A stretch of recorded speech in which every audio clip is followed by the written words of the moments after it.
Okay.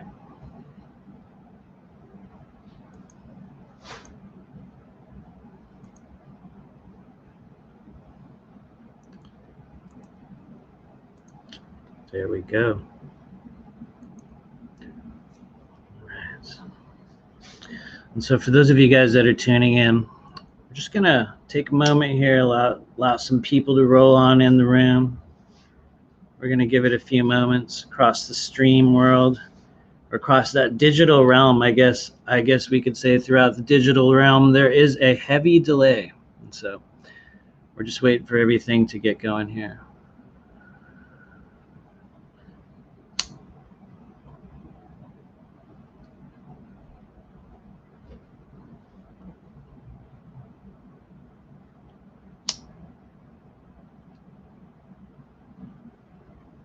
Okay, and so if you are here, let us know if we have audio.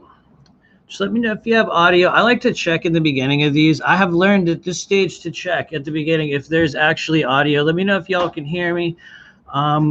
Yeah, let me know what area of the world you are in, if you can. What part of this strange realm are you currently inhabiting in the moment? Hopefully our Facebook stream initiates. And so I'm going to go ahead and click over on that over there and check out the Facebook stream. Hopefully that's working out. There we go. It's getting started. And so let me know if y'all can hear me. We're going to go ahead and share this in a couple groups as we get started here. And if you can, if you are watching us on Facebook, help us out and share this video. Share it across, like, wherever feels relevant to you. We are at the stage in which we're making some really, really big announcements. Some really huge things are happening here on the Earth plane. And it is incredibly important for us to really gather the others, gather people together for the movements, for the changes, for the events, for the things that are about to take place on the Earth plane. And I don't mean that in any sort of doom and gloom, sort of negative perspective. I think we are actually at one of the most critical junction points for our developing consciousness here in 2020. And so we're going to be talking a little bit about that. Hello there. For those of you in the UK, how's it going in Wisconsin? Hello. Once again, people on YouTube. It's been a while since we've done a YouTube live stream. I do this on Facebook a lot. But one of the reasons why I don't do YouTube too much is just to kind of, hopefully avoid the censorship, which we know is very heavy at the moment. And so far I've done a good job of avoiding that. But yeah, hello to those of you guys on YouTube. We did release a cool new video today. It is a replay of the Blue Flame group collective activation that we did on just this past weekend, September 19th. In my opinion, it was probably the most powerful, and I believe set the stage for the work that we are doing. But it was one of the most poignantly relevant and powerful moments, I would say, not only for me as, one of the people that's, working on dispensing this knowledge and teaching this stuff, or really just passing along what I have been given. I think that it was a turning point for collective energy, at least within the soul group that I belong to. And if you're one of the people that is watching this in the moment, you probably are a part of this as well. But for those of you guys that aren't aware at this stage of the journey, there are people all over the world that here in 2020 alone have made an internalized choice to begin awakening, to begin activating, to begin essentially unpacking and developing a version of themselves that many of us chose to awaken when we launched here into these strange earth bodies, when we chose to incarnate here on the earth plane. And I see some of you guys there. Hello, those of you guys on YouTube. And you guys have heard me say this before, but for those of you guys that will eventually be seeing this, the reality is we choose to incarnate here on earth. It is not an accident. We don't get suddenly bumped into human bodies and begin this sort of course of existence on the earth plane. Many of us along the journey will sort of forget our way. Many of us will become conditioned or get caught up in sort of loops or like revolving doors of incarnational cycles in which many of us, and they talk about this in the Law of One, they will forget their way on the, at some point along that third density journey, but we're coming to that collective stage. And if you guys are watching, you'll have already heard of it, you guys. It's called fourth density. It's the next stage of human consciousness. And notice I did not say 5D or 4D. While that is also a absolutely relevant and real wavelength of human consciousness, the reality is, in our experiential day-to-day physical realm, we are experiencing and integrating what is known as fourth density, or 4D if you want to go there. They're both kind of spiritual ascension buzzwords now, but our task, or maybe, you know, Matthew's soul group, or maybe even just me, Matthew as a being, our task at this stage is to integrate, to develop, and to really step into that fourth density version of ourselves. And so by my understanding and my direct experience, that fourth density version of yourselves is the direct gateway toward what many of us on a certain level, you know, we will all kind of have our own internalized understanding of what that is. But the fourth density body, the fourth density human consciousness, is the physical gateway toward us experiencing what we all, you know, collectively identify as 5D energy or fifth density. And so the next stage of that Earth assignment for many of us is opening up here in 2020. A lot of this energy was sort of downloaded or placed or made available, or I guess we could even say activated within key members on the Earth plane.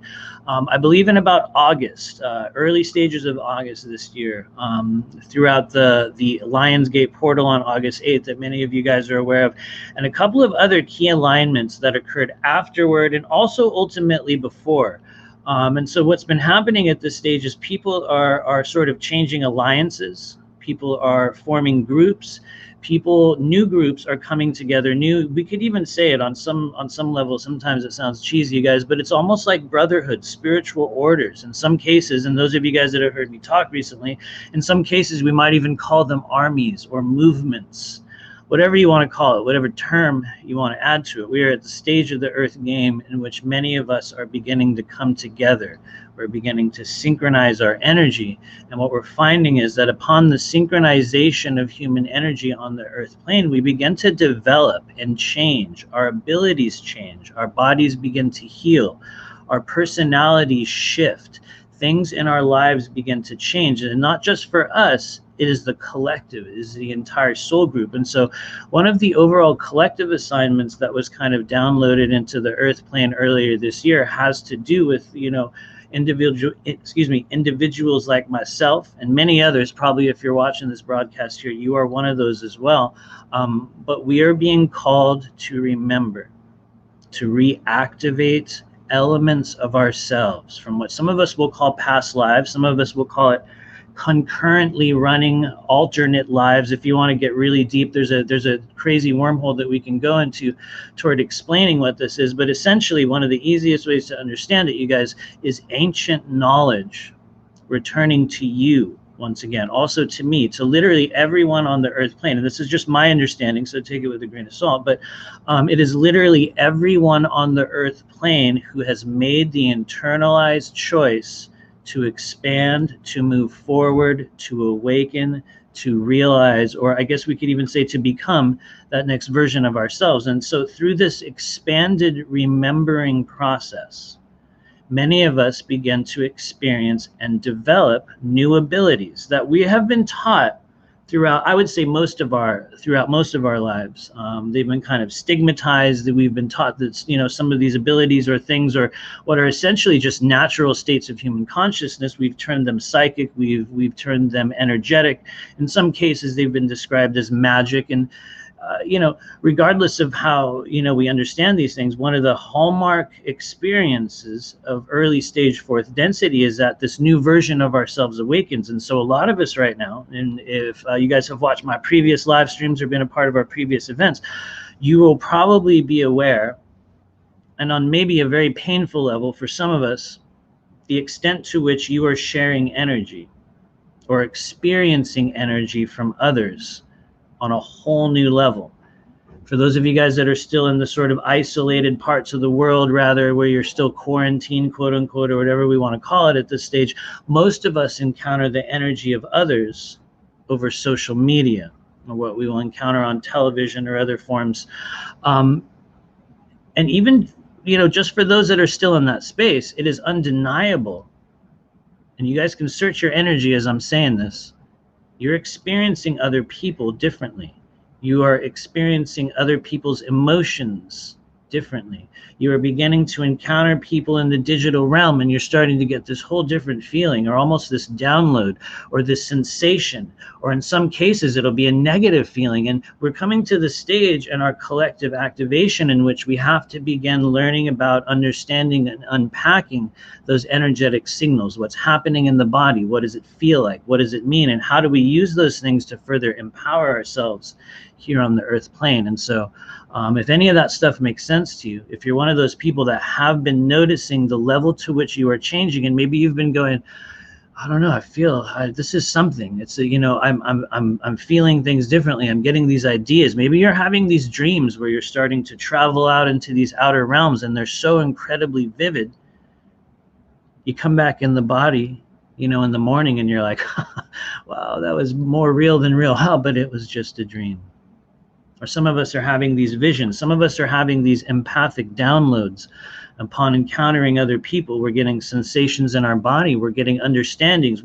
We are now receiving energy and consciousness and communicated energy from other people's to such an extent that for those that are not aware of it, those that are not able to make sense of what's going on in the body, can become very, very overwhelmed. We can become lost. We can lose track of what is ours and what is theirs.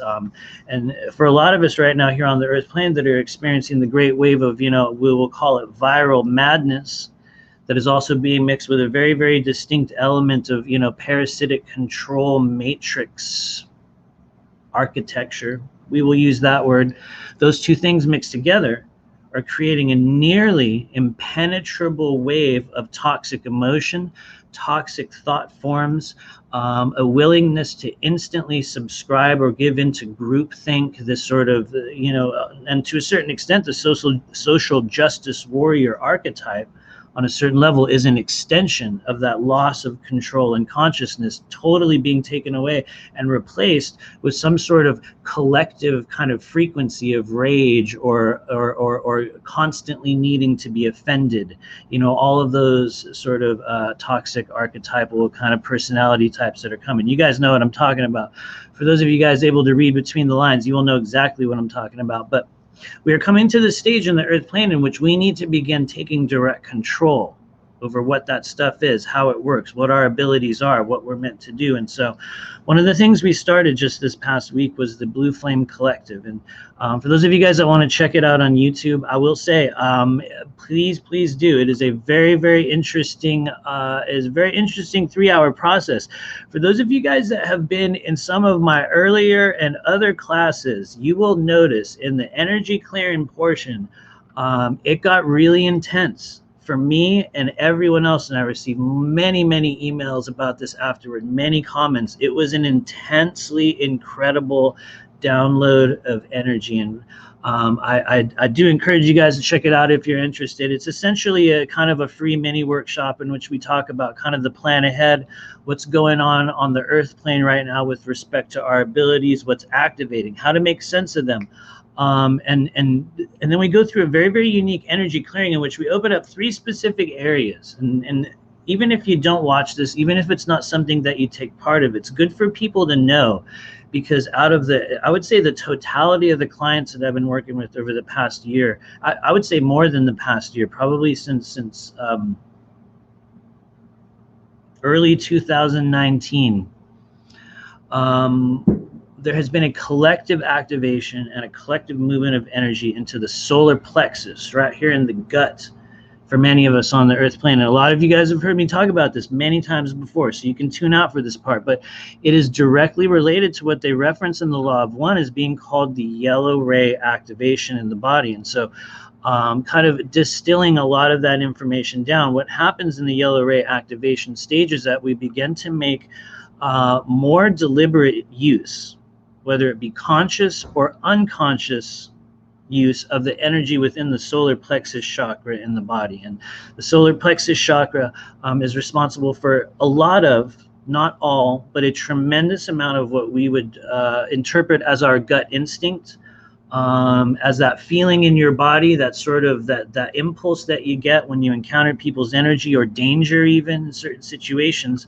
But it is the most tangible, for most of us, it is the most tangible and palpable energetic sense within the body. And so on a collective level, we are experiencing huge activations in the solar plexus, which is directly linked to the throat chakra, and also the sacral chakra. And so I'm not going to go on a huge long-winded rant about that here. You guys can check it out if you're interested. But the reason why we began working with those places in this recent activation that we did last week was because I believe on the earth plane, these are some of the most, and maybe it's a weird choice of words, but these are the most ripe areas for activation, for deliberate control or use of our energy, and also for awakening and expressing, really voicing that thing or that version of you that you are starting to become. And so these are also some of the areas that are the most suppressed, they're the most inhibited, they're the most oppressed, they're the most implanted,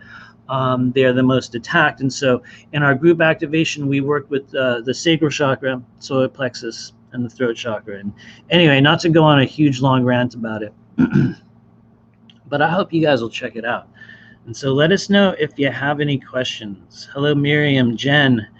How's it going on Facebook over there? Please share this video if you're on Facebook. One of the things I've noticed about StreamYard, you guys, is every time I do a StreamYard live stream, it's like there's a weird glitch, and it doesn't show up on Facebook. So if you're one of the few people watching on Facebook, please share this video and help me get it out there. I don't know if it's an algorithm thing. I don't know what it is, but we are making this work. And thank you to those of you guys on YouTube. And so what we're going to be doing here today is we are going to do some readings. I want to let you know, I have not done very many YouTube reading live streams, but if you're watching here on YouTube, we are going to pull some cards in a little bit just to kind of check on the energy. And when we say pull cards, usually just one or two possibly card readings in which we look at or really we're demonstrating the primary diagnostic modality that I use in my work. I call it multidimensional tarot. And it's really not that different from what we would call traditional tarot or sort of old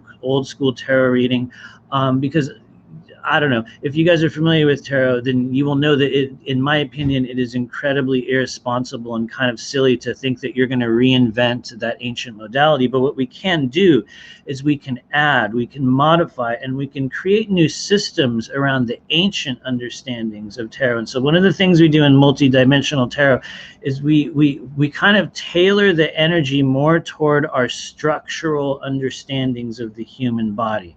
We tailor the energy or our interpretation of the energy in the cards more toward understanding our unique experiences internally, structural elements like chakras, meridians, stuff like that. And so we are going to do some cards in a little bit. How's it going, Tiffany Pertel? Good to see you again. Thanks for joining us on YouTube. It's a strange realm.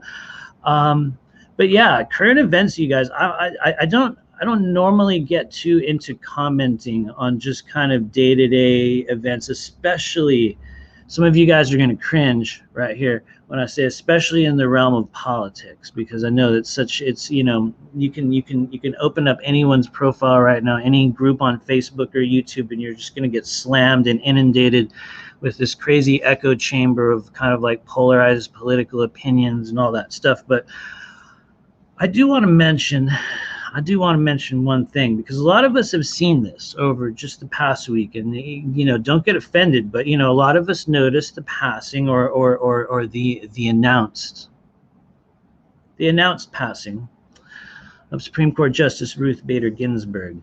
And so I want to comment on that really quickly, and I want you guys to take it all with a grain of salt, because I'm just kind of one being here on the earth plane. I am not actually a professional medium, meaning that in the psychic and intuitive work that I do, one of the primary tools that I don't use is actually communication with the dead, or what I would call individuals that have been passed on.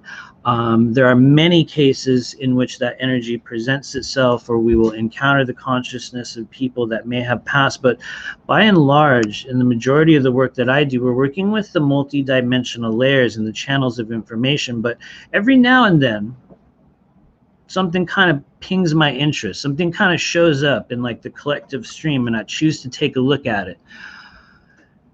And I'm going to give you my interpretation of what I believe is going on with the Ruth Bader Ginsburg situation. And please don't get offended if you're one of those people that's like, this woman did so much for our country, and, et cetera, et cetera. Yes, depending on, where you're from and, what you align with. Yes, those are all true. But from an energetic perspective, one of the things I noticed just over watching this person over the past few months or over the past year, I'll just say it. In my opinion, I believe that her consciousness actually passed. I believe that she died physically, or went into some form of a coma, possibly. I believe that it may have, on some level, and I know this, for some of you, you're going to be like, what is he going there? I believe on some level it may have been induced purposely as a result of some form of a medical emergency that took place in late 2019. What I noticed and what I sort of viewed on what I would call the sort of collective time stream, or just the fourth density energetic space in which you can literally watch. It's like transactional energies and things taking place that are outside of the physical realm. And what I believe I observed was that this person actually died some time ago. And there's always a big conspiracy kind of weirdness button that we press when we go into, well, what was it? Was it a clone that appeared after her? Was it a body double? And that's always a really huge can of worms. If you guys know me, that I am a 100% believer in human cloning. I've remote viewed it. I believe that I've met clones in the human body here in Los Angeles. I believe that there are even, on a certain level, there are group homes that are designed and used as integration programs to monitor the functionality of programmed life form individuals just here in California alone. And I know that's a really big can of worms to dump out here, but I believe it is one of the most pervasive and also hidden elements of genetic modification that's taking place on the earth plane. And so I'm not one of those people that thinks that everyone's a clone, or that all politicians are clone. I'm totally not buying into that timeline. But what I do believe is that there have been extensive experiments in integration and just the use of what are essentially grown humans.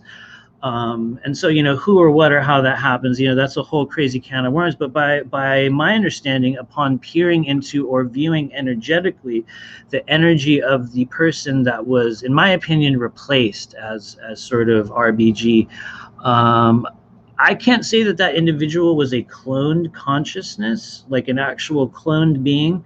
But what I can tell you is that it is absolutely 100% not the original consciousness, not the original person. Absolutely 100%. That's always a heavy thing to drop, right? Because you're like, well, you clearly don't have any proof. True. No proof. I got no proof whatsoever. And so for those of you guys that are watching, that are like, wow, this means nothing. Yeah, no, feel free to tune it out. But for those of you guys that are developing and opening up and activating and consciously working with your intuitive senses, it is, in my opinion, an incredible opportunity to begin to analyze a huge piece of collective energy that people all over the earth plane are checking out right now and paying attention to, and they're putting a tremendous amount of emotion into it.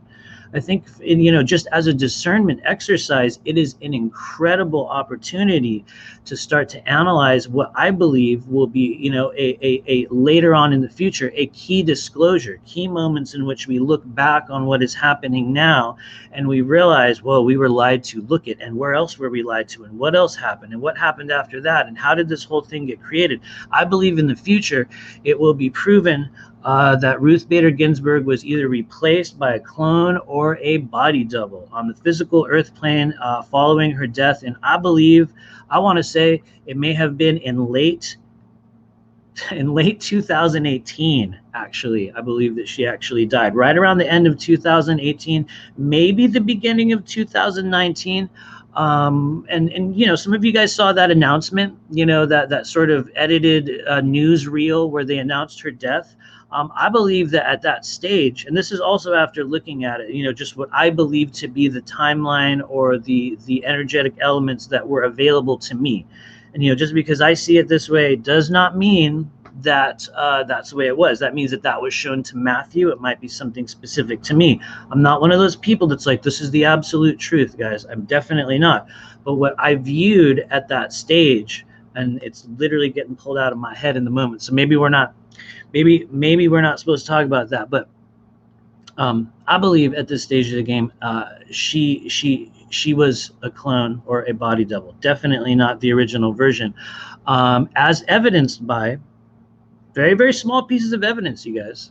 There was an interview that took place. It might have been on NBC. I think it was shortly after she had this, her sort of medical leave. She went on leave. There's some sort of cancer that she had at that time, which I believe she passed from.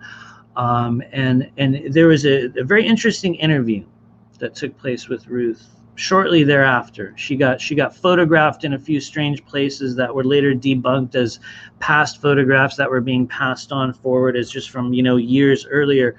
And there was a very interesting interview that she did where she actually stated, "I am very much alive."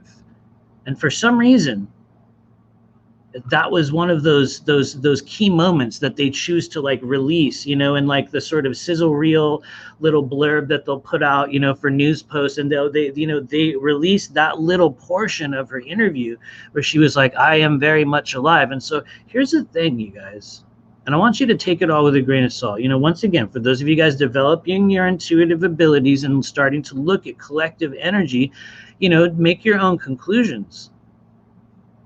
But ask yourself, if you were alive, if you were doing an interview on NBC at any stage, would you ever feel the need to publicly state, "I am alive"?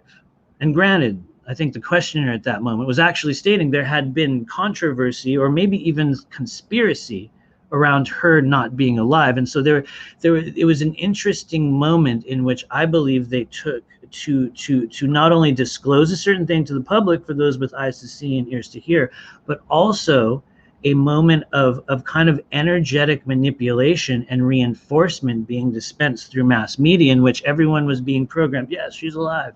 And so, as a result, in the time since, it's just kind of faded away until a perfect political opportunity to create an additional layer of deep polarization on each side by finally announcing the death of a person that has already passed.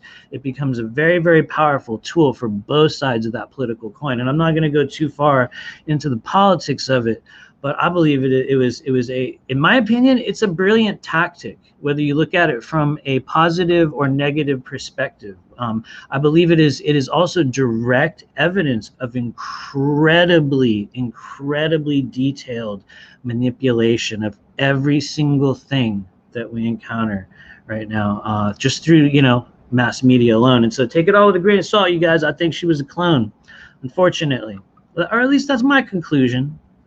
Maybe she was a body double. But yeah, thank you. It has been disclosed many times. A lot of people talk about Donald Marshall as kind of one of the selling points or the evidentiary experiential claims of human cloning. And I'm going to be honest with you.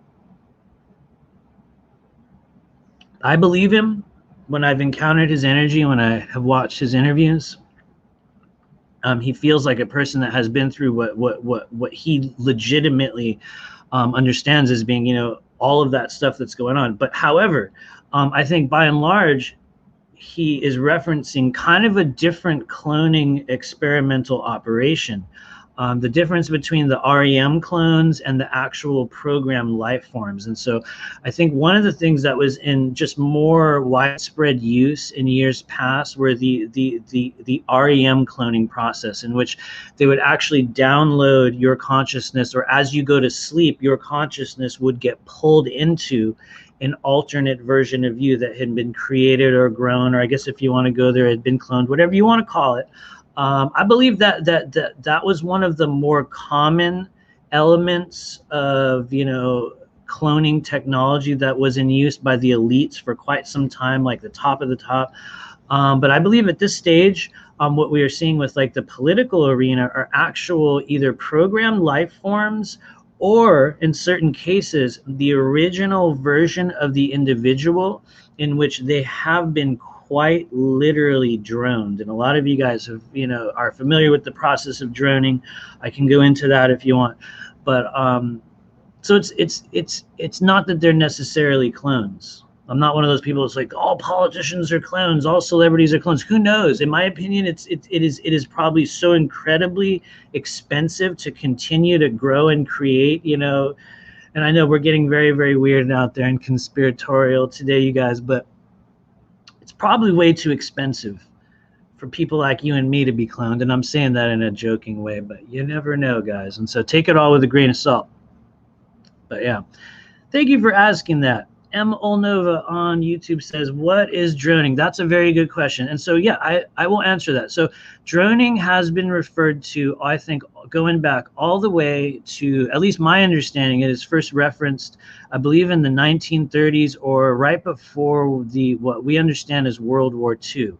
And so around that stage, I believe Nazi Germany, through the psychics and the intuitives they were working with, made contact with an alien race known as the Vril, which by some people, have heard of that, and they don't even believe they're known as the Vril. They believe there's an entirely different name. The Vril might have been a name that we have, as humans, gave to these beings.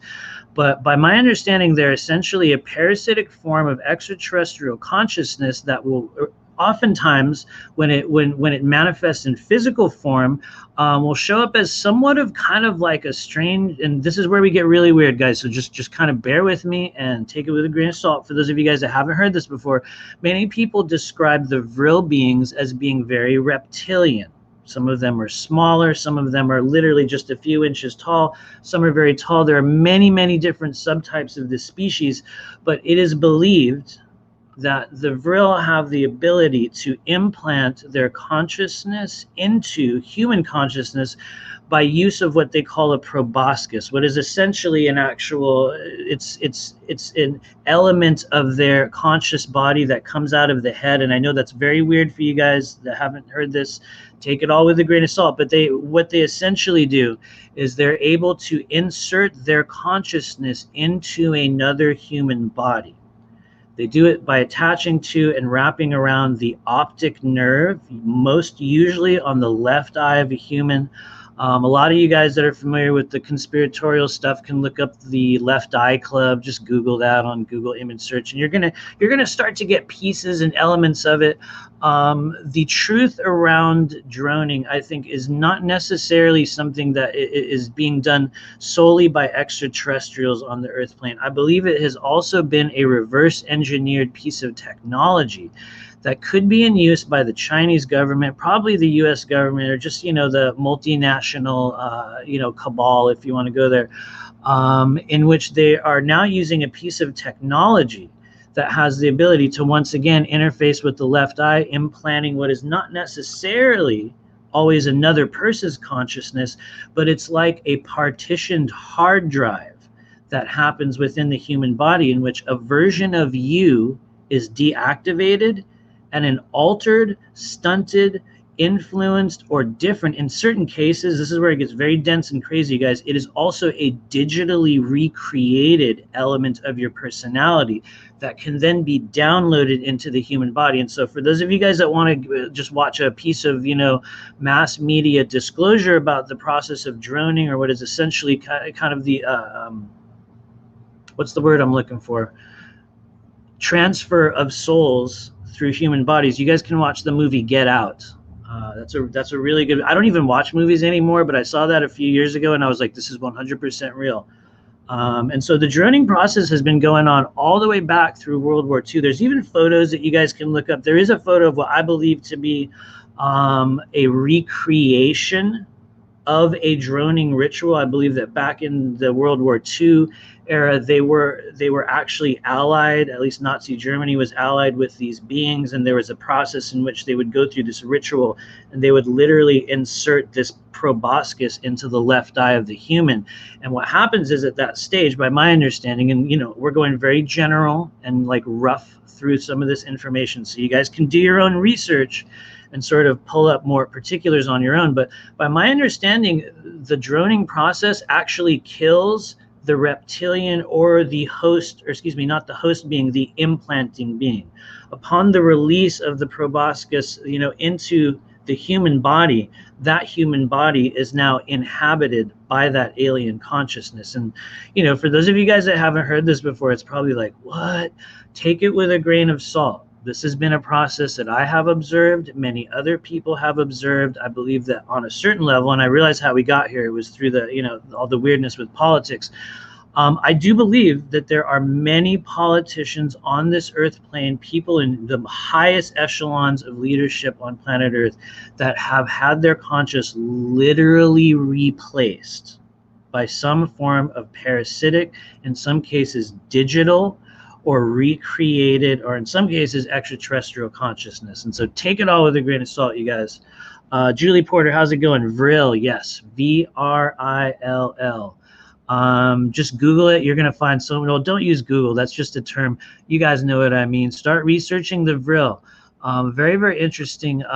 At Atlantean Gardens, I believe, Robert Sepper's channel on YouTube has really good information about the Vril as well. He goes into really good history about it. Donald Marshall also, I believe, talked about how Vril beings were responsible with a lot of cloning operations. It is also my understanding, since we're going down this weird wormhole today, you guys, since we're going down this weird wormhole, one of the ways, or rather, one of the places in which you can see soft disclosure of what I believe Donald Marshall called the Vril Type 3 extraterrestrial beings. You can watch Star Wars Attack of the Clones and look at the beings from Camino. Apparently they are an actual recreation of what I think some people call the leader class Vril beings. And so yeah, take it all with a grain of salt. Kimberly Newman says hijack. Yes, that is a real thing. I think one of the things we're going to be understanding about the human energetic system in the coming years is a differentiation between the left eye and the right eye in terms of multidimensional connectivity and access points to human consciousness. A lot of us right now on the earth plane are also members of previously incarnated spiritual schools, in which we developed an actual portal in the left eye organically for the purpose of viewing and seeing and interacting with the spirit realm.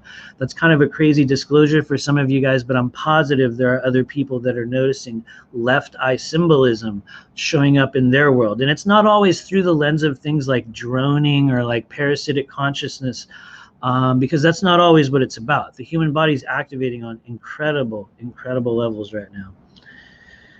Cindy Nelson says, this would explain a lot. I imagine they would be programmed to accept ongoing input. I believe so. If you guys want to get a really, really good example of that, and once again, we're going really conspiratorial, take it with a grain of salt, but just look at Joe Biden. Sorry, don't get mad. I know there's a Joe Biden supporter out there, and they're going to be like, what are you talking about?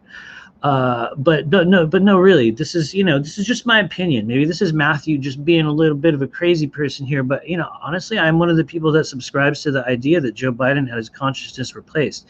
He's either not the same version of Joe, a clone, a body double, or one of many versions that have been recreated by a multinational cabal led by the Chinese government, elements of the United States government, and I think a few other world governments that have their hand in literally this crazy ongoing kind of control matrix thing. And so I'll pause there, because every time I do that, this really weird AI algorithm shows up. But anyway, let me know if you guys have any other questions about that. It is a very, very fascinating and ultimately very dark and kind of confusing element of parasitic etheric technology that's happening on the earth plane. And once again, just my opinions, just my experience.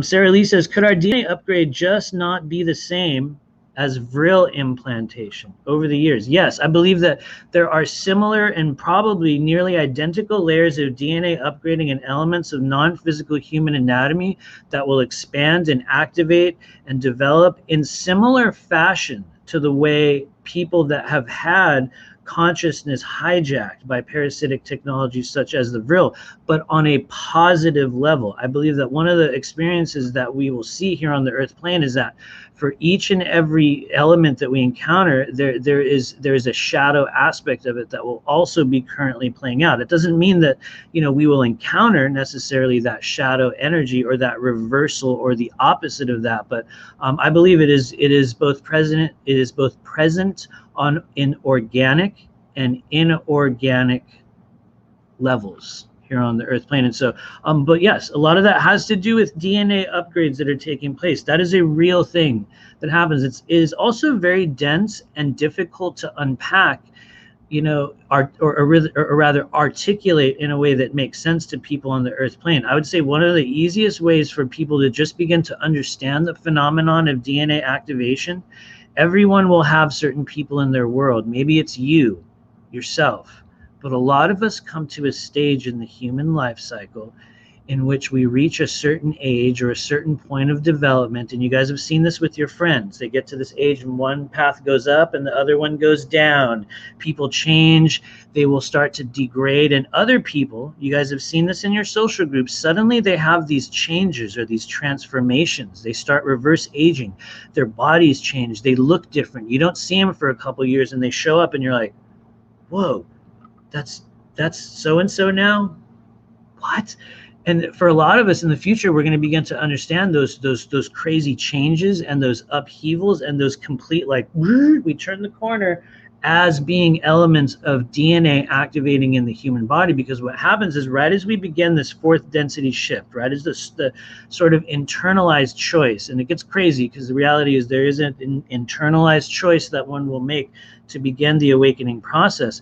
The phenomenon of DNA activation begins instantly. But it's not one of those things where, like, snap, the lights turn on and boom, I'm ascended. It is a gradual unpacking and a developmental stage that takes place. And so anyway, I hope that makes sense. I hope it makes sense for you guys. I know some of this stuff is definitely out there. We went on some interesting tangents here today. And so if you're watching on Facebook, please share this video.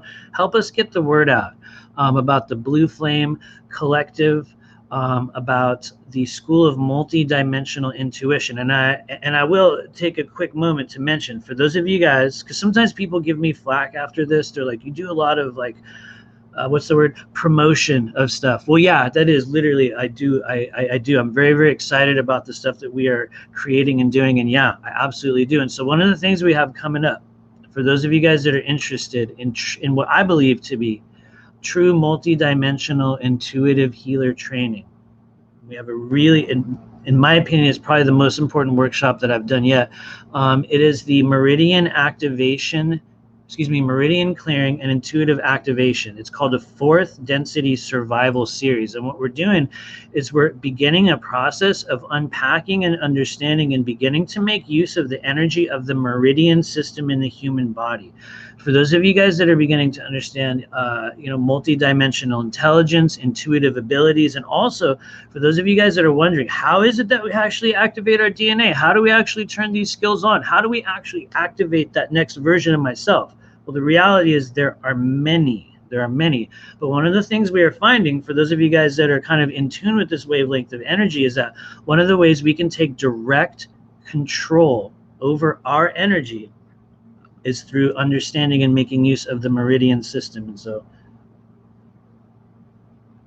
I have to take a drink from time to time. I get all kind of like dried out and frothy here on my live stream, when people are like kind of like ranting, Anyway, as I refocus myself, one of the things we're doing here beginning October 25th is a really interesting workshop in which we're going to be helping people, not necessarily, because this is one thing I want to differentiate for those of you guys that are familiar with Chinese medicine or acupuncture, or for any of the classical old world modalities of meridian healing. This is a little bit different because one of the things that we teach is not necessarily treating specific meridian points. What I believe we are capable of doing in fourth density, as evidenced by the work that myself and many others do on a daily basis, is we are beginning to use the meridian system as a mode of transportation. Meaning, we are beginning to move our consciousness through these subtle energetic pathways in the human body, what we find is that upon moving our consciousness through these pathways, we begin to make discoveries about emotions, experiences, implantation, negative energetic manifestations that will hang out in the body. And we begin to develop the ability upon awareness and tuning into those structures to clear them. It's like clearing, it's like truly clearing the plumbing in the human body. And we're talking about the non-physical plumbing. And so I know that's kind of a weird way to describe it, but for those of you guys that are trying to understand the meridian system, think of it like your body's true energetic circuitry, circuit lines. And we have the ability to tap into them, to move energy through them. And so one of the things we're doing October 25th is we're going to be starting a 6-week process of working through the 12 primary meridians. There's actually 20. I think there's more actually if you want to get technical. But we're going to be working with the 12 primary meridians and probably a couple others. Probably the Chiang Mai and the Dai Mai, if anyone wants to Google those things. Chiang Mai, central thrusting vessel, and the Dai Mai, which is the Beltline meridian. For those of you guys that are just looking for a couple clues of areas on the energy body that you can learn about to give you ideas about ancestral energy, the shadow self, integration of the darkness inside your body, and how to make use of the personal power that's rising upward in the chakras, look up those structures, Chiang Mai and the Dai Mai, D-A-I-M-A-I. Interesting structures in the human body. But yeah, anyway, we're gonna be working with some of that stuff beginning October 25th. And so I hope to see some of you guys there. We already have a lot of people signing up, which is amazing. I'm truly grateful for you guys that are coming along. But yes, thank you. Thanks for being here. Green Sorcerer says, any info on what's going on globally? Feel free to be more specific. I can tell you that globally, we are entering fourth density. We are in what I believe to be the lower octaves of fourth density. And so we are experiencing time differently. We are experiencing energy differently. We are experiencing each other differently. And in the beginning stages or the lower octaves of fourth density, we experience a tremendous amount of social, physical, and internal upheaval, as evidenced by what's going on right now in the world with all this crazy stuff. And yes, even the viral madness. It is all part of it. And so, excuse me as I wipe my mouth here on the live stream. But yeah, thanks you guys. Miroslav says, can you write down about those Chinese terms? Yes, I absolutely can, Miroslav. I'm going to put them in the chat right now. I don't know if they will show up on Facebook. I hope they do.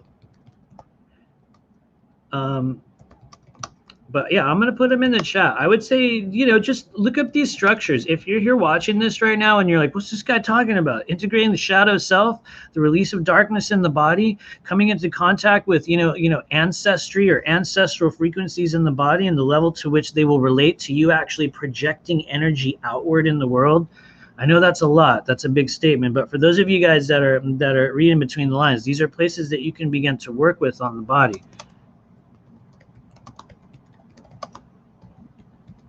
And so I'm just going to drop it in the chat there. Let me know if that shows up, you guys. Maybe it does. Maybe it doesn't. But yeah, check them out. It looks like it showed up only on YouTube. So sorry, Miroslav. Thank you. Maybe somebody can copy and paste that over. StreamYard won't let me comment on the Facebook live stream. I don't know. It might be the last time we use StreamYard, you guys. We're going to need a different piece of streaming software. Green Sources says, are entities worse than before? That's also a very good question.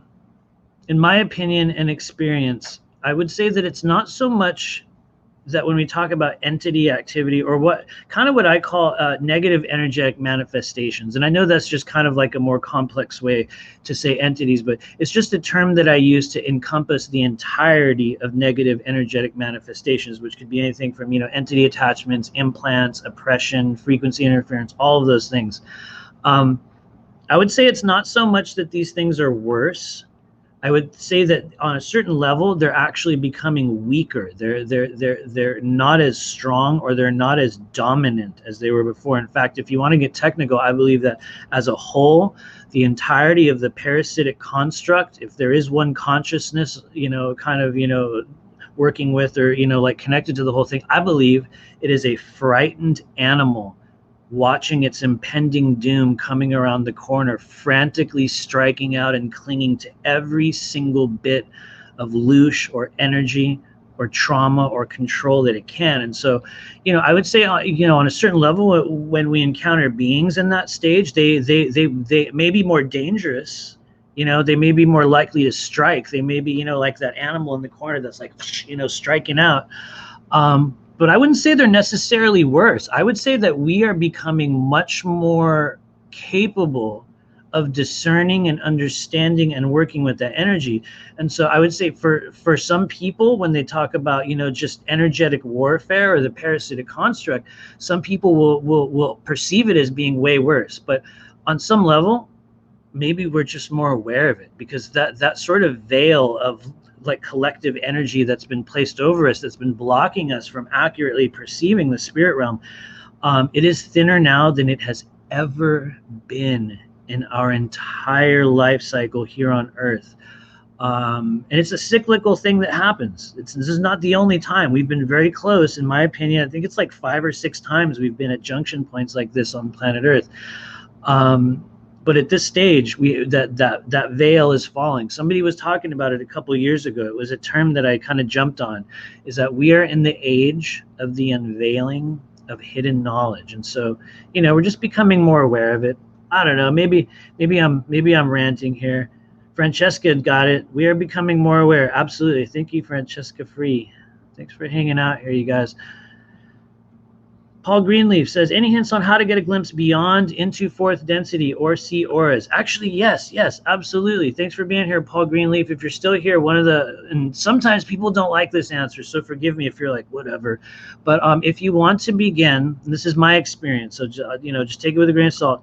But for me, many of the base frequencies of intuitive ability, of inner sight, or empathic ability, meaning, the sort of generalized areas on the body in which we will perceive non-physical energy, psychic energy. One of the most blocked up areas is the head, the upper chakras. And so what I recommend people do is begin with a very deep and determined multi-month heavy metal detox process, in which you begin to use certain supplements and begin to go through a process of actually, beginning certain, this is where it gets weird, you guys. For some people, they're like, I don't want to do this. Actual types of physical exercise, things like Qigong, Tai Chi, especially Qigong, I believe is one of the absolute most deliberately useful practices you can begin to truly awaken your intuitive abilities. And so I would say heavy metal detox, begin a process of deliberate, dedicated, daily connecting with the inner self through meditation, or even just thoughtful movement in something like Qigong. Those are going to be just the most useful things that you can begin to do to begin to get in contact with that. But the thing is, a lot of people hear that and they're like, well, yeah, that's a multi-month process. Yeah, it can be for some of us, depending on our age, about, build up in the body, the emotional wounds that we're still carrying. It's like we're going to be working through like literally like doorway after doorway and pile after pile and just barrier after barrier of all kinds of emotion and experience and stuff in the body. And so for some of us, it's a very long road. For some of us, it's kind of like, certain individuals will just, pick up a guitar and they're like, whoa, what? I could do this. Some people can do that. It's a little bit different for each of us. I would say that's literally why I created the School of Multidimensional Intuition, because for me in the beginning, and I realize, Paul Greenleaf, maybe this doesn't even answer your question, so forgive me if I'm just going on a rant here, but for me, a lot of people in the beginning, I would have these encounters with people a few years ago, one person in particular, and they were like, you're totally psychic, you can do this, you're for real. And I was like, huh? I didn't understand what a lot of those signals or a lot of that energy meant. And when I would try to develop those elements of myself, I would find other people's information and I would be like, what? That doesn't make sense. Huh? How am I don't understand. And so one of the aims of at least the public educational work that I'm doing is to help people find their own frequency, their own way, their own method of tuning into that. And so for everybody, it's a little bit different. I can tell you that you will probably already have some generalized idea, Paul Greenleaf, of what your next indicated intuitive ability is because for most of us, it starts with our strongest sense. Like some of us are already going to have really good eyesight, or here's what gets crazy, we will have very weak physical eyesight, but strong internal eyesight. Some people will be very auditory learners. They will hear things. Other people feel it physically. Some people will get claircognizance, which we talk also a lot about in the blue flame activation video for those of you guys that want to check that out. But they will all pertain, all of those skills or abilities are based in and pertain to organs, meridians, chakras in the body, and also past life experiences. And so there's a tremendous amount of just really dense unpacking that we go through. And so one of the reasons why, when, at least in my opinion, when we want to start developing just organically certain abilities, like I would say one of the easiest ones to start with is claircognizance, where you just know, you just all of a sudden you just know this thing, and we're like, I just know this person is blank, or I just know this happened, or whatever it is. For most of us, that is one of the most confusing and yet also most commonly activated elements of your intuition. So, excuse me, each of us is going to have examples of that in your own world, especially with your gut instinct. If you tune into that, it's going to tell you already probably what's going on intuitively. But for most of us, we interpret those feelings or those sensations, or we'll get this emotion from a past stage of our life. There's all kinds of info and just experience in there. So we start with a really good chakra clearing, or that's one of the base elements that we start with when we start developing our intuitive abilities. And so it's also the reason why I created the Blue Flame Collective, is for people that want to show up on a monthly basis and go through specific meditations and group processes designed specifically to awaken those next skills or that next set of whatever it is. And so the thing is, for each of us, it's a little bit different. We don't all have the same skills. Sometimes it's like the video game thing where, like, some of us are the soldiers, some of us are the scientists, some of us are the medics, some of us are I would say the majority of us, maybe it's not the majority because I think that's changing, but a lot of us are like these secret operatives.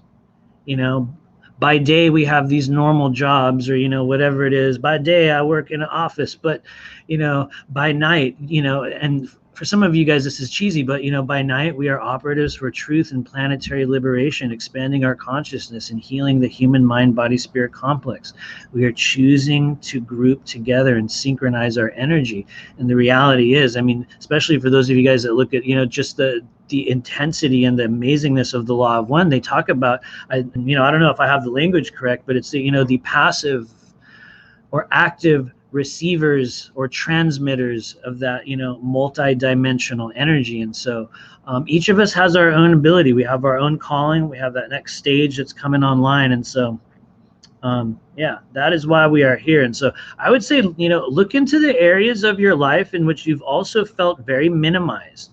When you had ideas or things or big energy, or like certain times in your life you'll have been like about to do or be, or you were about to say or become, and something came along and went boom, and you were like, and you just get knocked down and you go through this kind of traumatic reactivation. Those will also be elements of your personal life that will be directly, and once again, it's just my experience, so take it with a grain of salt, but those traumatic elements that will continue to reactivate in your body, for most of us, especially those of us that might identify as star seeds or empaths or whatever kind of new age term you want to add to it, those are often the gateway toward whatever your intuitive abilities are, or whatever that next version of you, or the next change in your life. It's like they're literally just on the other side of dealing with certain types of trauma.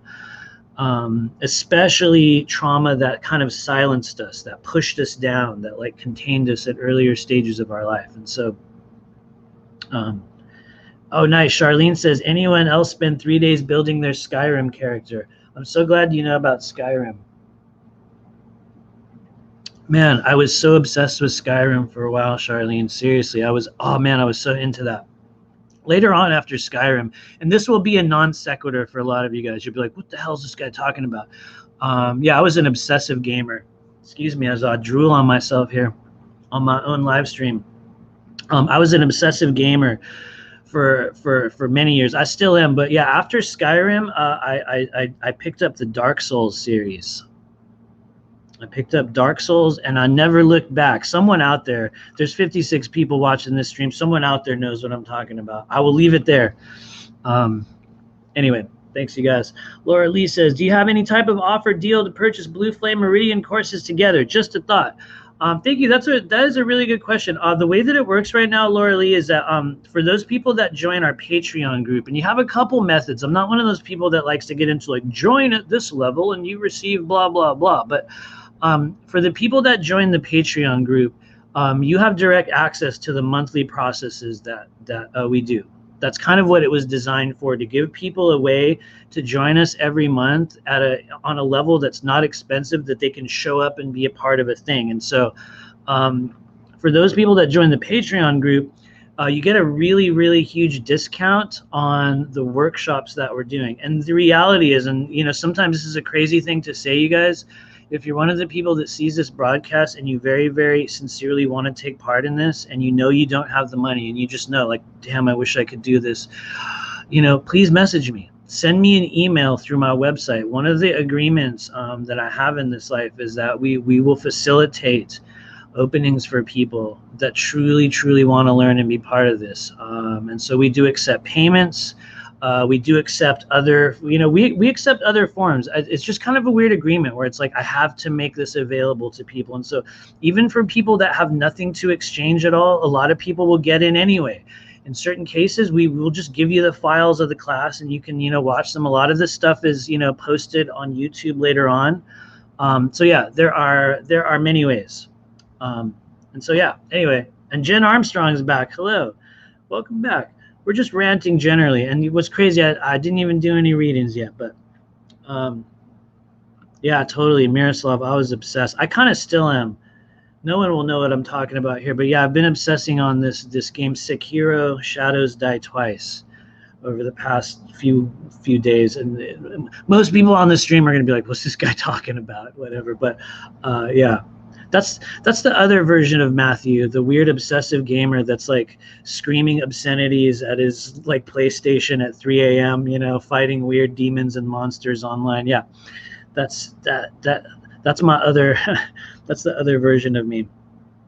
But yeah, thanks y'all. Thanks for hanging out. So let me know if you guys have any questions. I think this is a good time. I think we're gonna segue into some readings. That was a good natural segue. And so, yeah, here we go. Let me know if you guys want a card. We are going to do some readings here today, you guys. And so, yeah. Please share this video on Facebook. Let me know in the Facebook chat if you shared this video.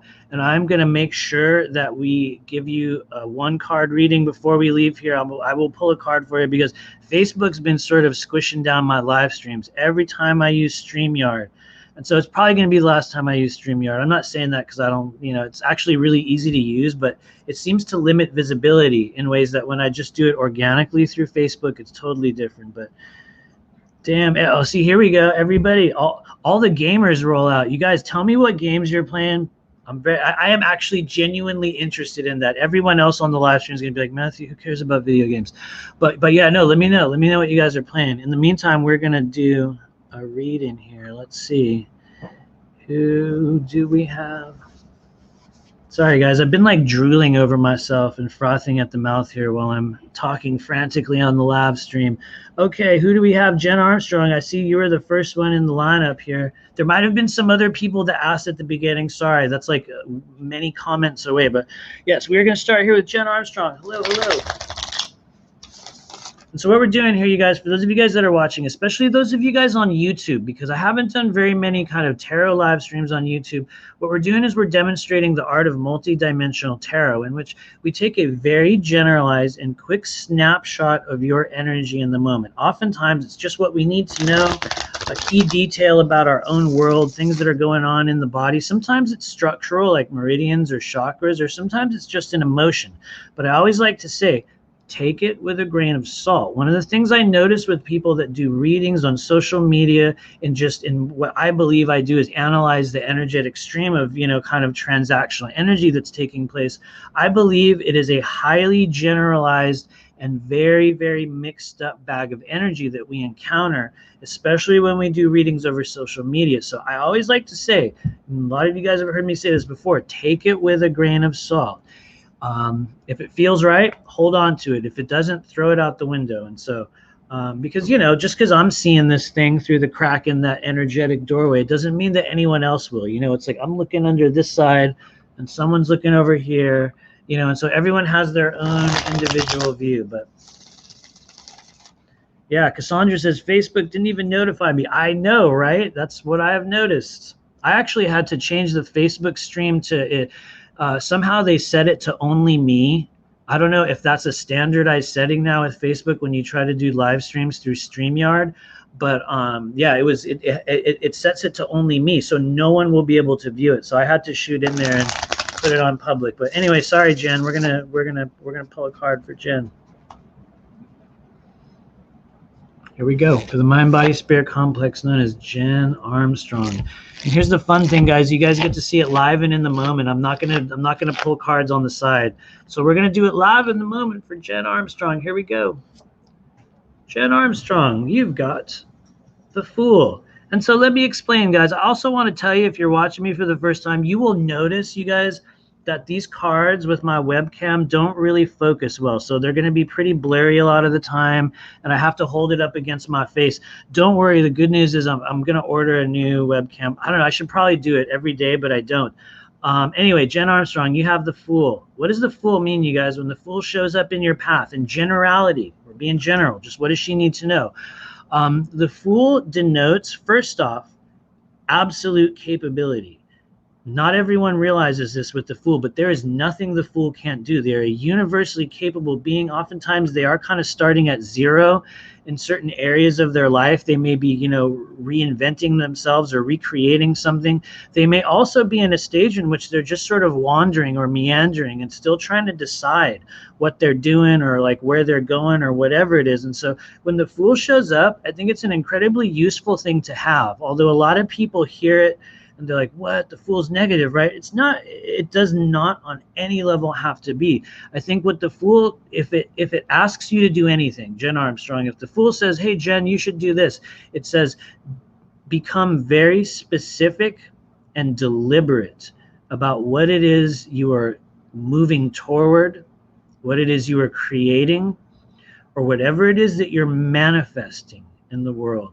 The reason why we say that with the Fool, when the Fool shows up just as a generalized one-card reading, is that, he may be undecided. He may not be 100%, clear on a direction that he's going. But here's the thing. It's not necessarily a problem. It's not a problem, because there's certain stages in which he's going to need to take time to survey his surroundings and look at the world and kind of look at the beauty of his realm and sort of wander and like visit things. It's a beautiful thing to have.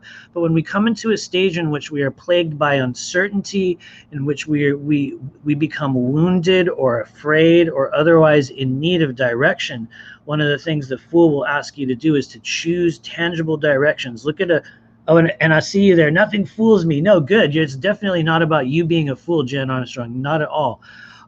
It is about, at a certain stage, the Fool energy recognizing that there will be a deliberateness to whatever they're doing or creating. And so when the Fool becomes deliberate, he begins a whole new path. And so don't on any level take that Fool as a negative thing to have. If anything, he says, be very specific about what you're creating and where you're going, because the Fool can have anything, which for some people gets negative, Jen, because they have this Fool energy and they manifest chaos over and over again, or crazy things happen. I know that's not you. We've talked before, but yeah, I feel you. I feel you. So thank you for being here. Who did we have? I'm going to scroll up, everybody. Totally. The arrow to the knee meme. I remember that, Charlene. Thanks. We're going way back. What's that, like 2000? We're going back like 2015 there, maybe. I don't know. Am I dating myself? I might be. Sorry, guys. We're good. We're doing random gamer references. Okay, who did we have after that? We had, who do we have? Laura Lee, how's it going? We are going to pull a card from Miss Laura Lee over there on YouTube. Thanks for being here on YouTube. YouTube's a strange environment for me. Yes, we're going to pull a card for you, Laura Lee, if you're still here. I think you're still here. So thanks, you guys. Once again, you know I'm going to say it. Please share this video. If you're on Facebook or if you're on YouTube, you're just helping me get the word out about multidimensional intuitive ability and training and the processes and really just this new version of you that's showing up in 2020. And so for those of you assisting the mind-body-spirit complex known as Laura Lee, Laura Lee, Laura Lee. You're going to see it live in the moment, Laura Lee. Here we go. Oh, you have a beautiful thing. This is the Three of Pentacles. I pray that it focuses probably, Laura Lee, so you can see it. Three of Pentacles is a really awesome card to get, and it's also a little bit complex. And so hopefully you can tell, Laura Lee, that it's this guy and he's chipping away at something, and there's these pentacles, that's those coins that are showing, and he looks very content. He looks like he's just working away at something. He's ascending. If you want to get technical, look, he's looking upward. So there's a very interesting symbolism that shows up with the Three of Pentacles, Laura Lee. And the way I will describe this energy in your personal life or your day-to-day life is kind of like those moments in which you will wake up in the morning. Let's say you've been working out for a little while. I'm just giving you a general example. Let's just say you've been working out for a little while, and you have that moment or that morning where you wake up and you're getting out of bed or something, and maybe you put on your pants or you put on a shirt, and all of a sudden you're like, huh, it fits a little bit differently. All of a sudden you're like, whoa, these pants didn't fit 2 months ago, what? And it's like you feel yourself kind of improving, changing, upgrading. In most cases, when the Three of Pentacles shows up, what we are about to experience or what we may be already experiencing are the results of work that we've been putting in. Something that we've been chipping away at. You saw that guy, you know, I'll show you the card again, Laura Lee. You saw this guy right here, and, you know, he's chipping away at something. He's working. He's kind of, you know, he's moving upward. And so we see that with people that are making improvements, people that are manifesting things differently, people that are about to experience upgrades in their personal world. It's a very useful thing to have, but I will also tell you, it is not necessarily explosive. It's not necessarily a hugely explosive energy. It's like those humble beginnings and those incremental signs of change. Those moments in which you're like, it is working. It's actually changing. And so I think it is a beautiful thing to have, in my opinion. Yeah, thank you. Who else did we have after Laura Lee? How's it going? I think we have Kimberly Newman. I'm going to do a card because she just put Clee, but I think she wants a card. Hello, Kimberly. We're going to pull a card for you real quick. And we're also going to do Dana and hopefully a lot of you guys on the list here, you guys. So we are going to get to it. Hopefully I won't rant too long. Sometimes I go really long on some of the explanations on these cards here. And I will also say, you guys, one of the things some of you guys do readings. Some of you guys are tarot readers. You know, you read cards in your own world.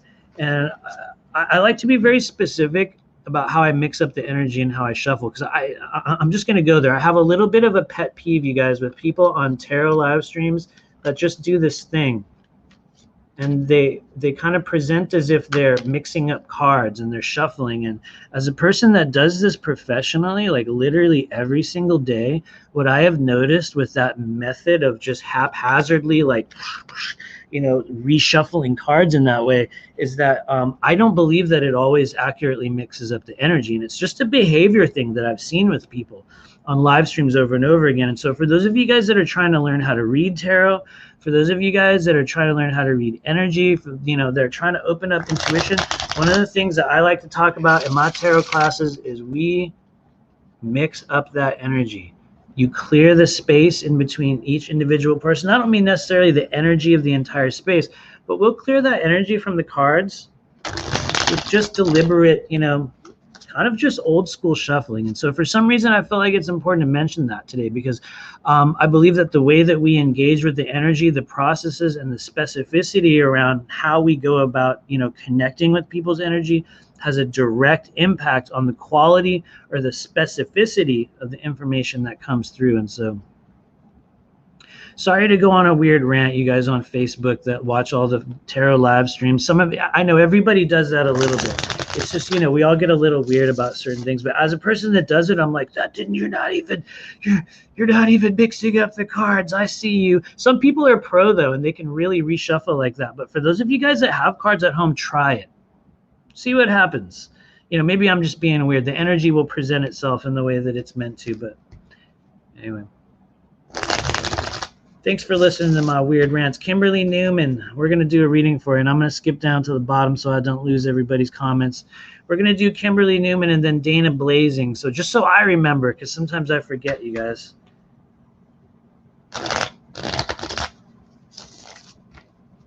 And thank you, Laura Lee. Sometimes we get very general. Sometimes we get very specific. If you're looking for structural areas on the body that you can work with that might pertain to the Three of Pentacles, I would say you can look at places like the kidney meridian, which is where we create that fire, that primordial chi that can push us forward.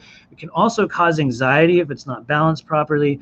I would look at the solar plexus, which is going to help us make use of that, as I spit on myself, the forward energetic momentum that's being made available in the body. And so those are just areas that will pertain to the energy of pentacles in tarot. It's not the only areas, but we just like to mention that because the pentacles are about what manifests in the real world. And so, sorry, Kimberly Newman, I know I went on a weird rant. We were right about to pull a card for you. We're actually going to do it now. I swear. Here we go. For those of you assisting, Kimberly Newman. Mind, body, spirit, complex. No, Kimberly Newman, thank you for being here. You have received the Three of Wands. Very interesting indicator. Once again, as a one-card reading, you guys, Three of Wands is a very cool thing to have. Why is it cool, though?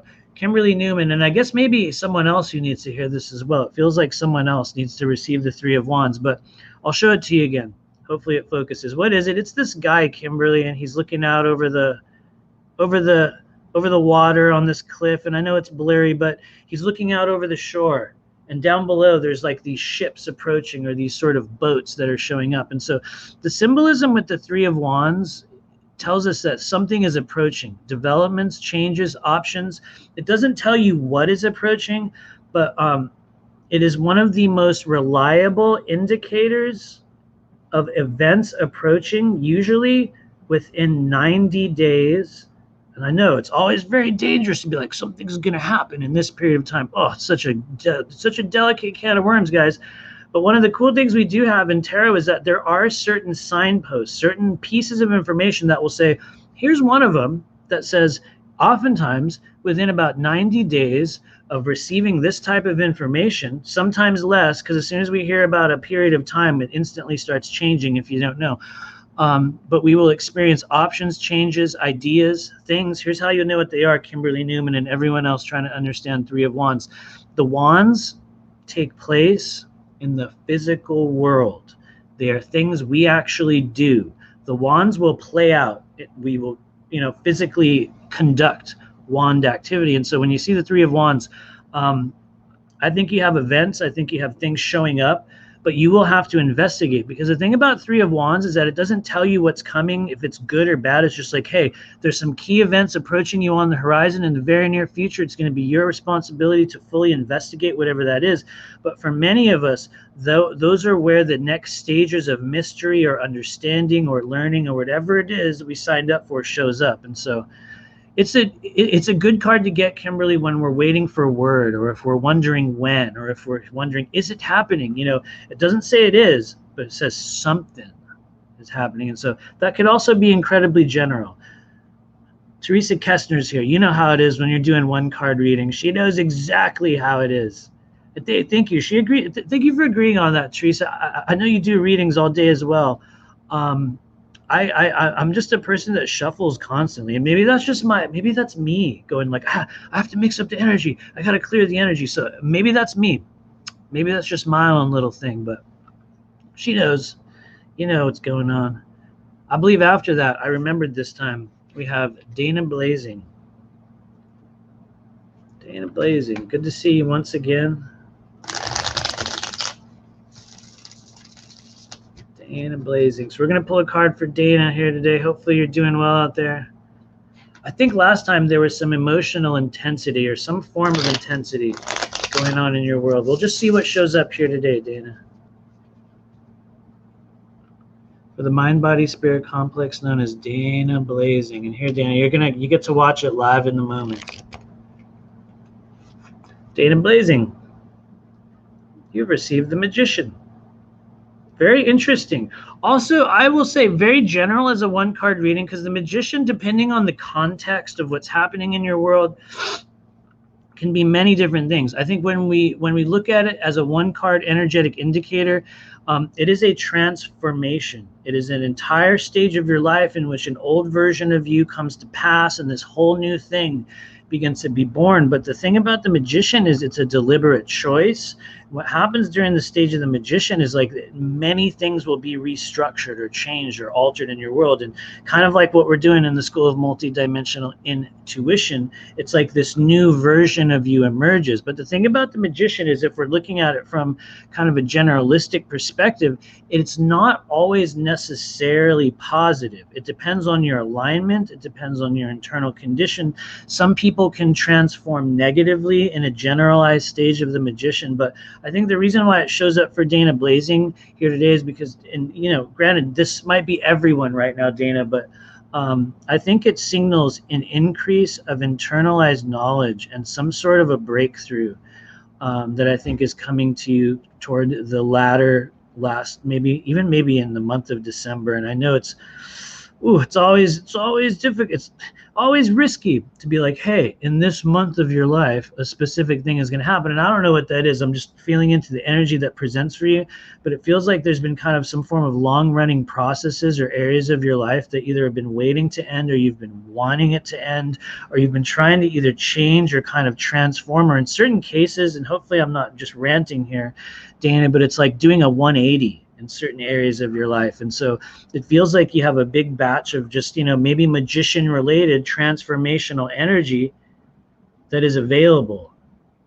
And for some reason, feels like December. But here's the thing, whenever anyone says it's coming on this day at this time, take it with a grain of salt, because I never do specific dates like that. I'm just giving you a generalized window. But the Magician's a very, very useful thing to have in the context of an individual reading. We would definitely ask more questions and look at more about what the Magician, or just what areas of your life it will be in. And so thanks. I hope that makes sense, Dana. I appreciate you. Thanks for being here. Who else do we have? We're getting there, guys. We're going to get some more people. I'm going to start grabbing people at random. We got Francesca Free here, and then we're going to grab Sarah Lee. So thank you, Francesca Free. After that, I want to let you guys know I'm going to skip down to the bottom of the list. So I do apologize. Some of you guys might get skipped. It happens. Feel free. You can also ask again. Don't worry. I won't get mad at you. You can say, I'm still here. I'm not one of those people that's like, oh, you blew me up and asked too many times. There's a lot of weird sort of, just strange kind of social behavior around that stuff. So don't worry. I won't get mad at you, because a lot of times I don't see them. It's not on purpose. I'm just kind of like looking for familiarity or trying to find a chat in this, or the comment in this long stream. So anyway, just letting you guys know. Francesca Free, boom. What does she have? Francesca Free, you've received the Ace of Cups.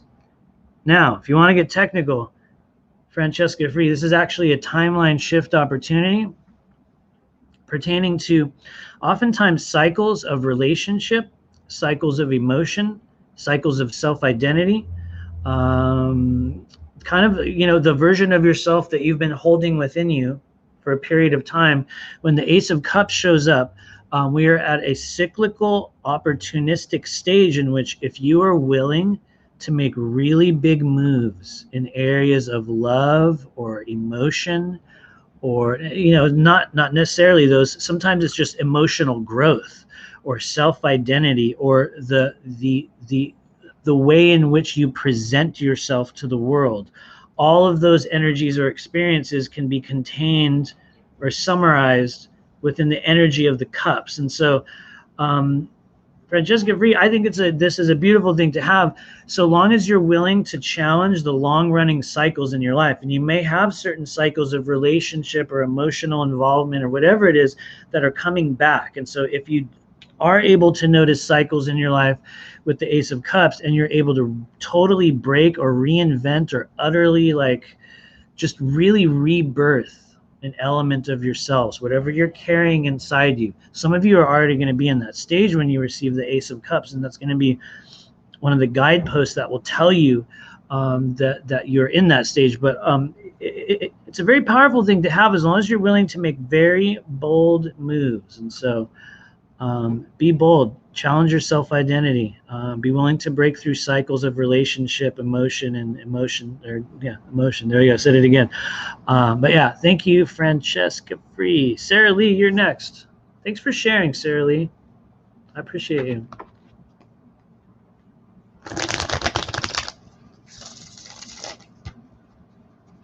And thanks for being here, everybody. Once again, check the links in the description if you're interested in true multidimensional intuitive training. I will also say it. I'm going to do a live tarot class. I think it's going to be in November, guys. It might be late November, early December, but it is coming back. What's crazy is it'll be the third time around, the third tarot class we've done. And so what we're going to be doing is teaching people how to read multidimensional tarot. We already have a course for purchase on Vimeo for those of you guys that are interested in, I mean, literally, we go through every meaning of every single card. We go through how to understand or the methods by which we can begin to create a personal relationship and identify our own stories in the cards. And then we begin to develop those processes going forward. And so, yeah, we're going to be doing that. I think it's going to be late November, but if you are interested in that, stay tuned. We're going to be doing it. And so, Sarah Lee, here we go. Sorry, I know I was going to pull a card for you. Sarah Lee, live and in the moment. Sarah Lee, you have received the 10 of Wands. And so 10 of Wands, very interesting energy. You know what's cool about the 10 of Wands, Sarah Lee, is it is entirely neutral. It's one of the, I think it's kind of one of the overlooked aspects of the 10 of Wands in that,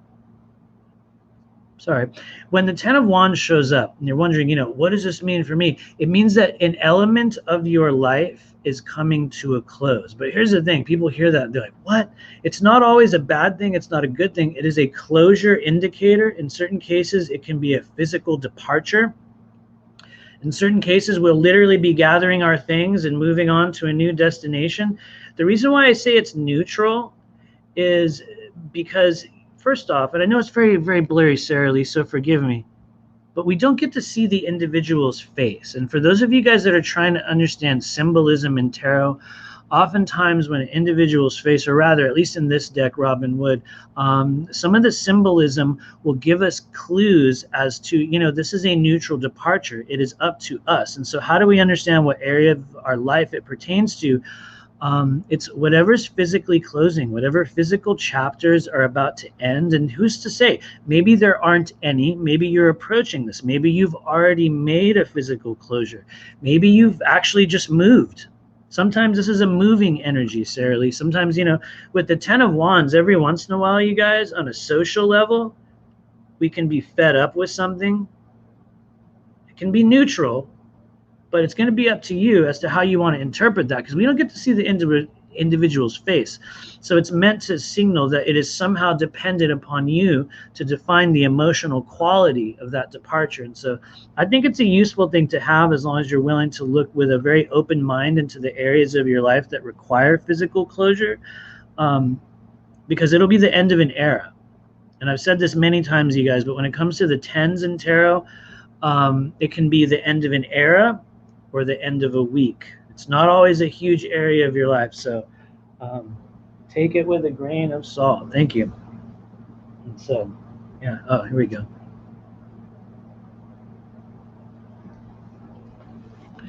So thank you. Sarah Lee. All right, we're going to grab a couple more. Who else do we have here? We're just going to scroll down, guys. We are going to scroll through the list here. Who do we have?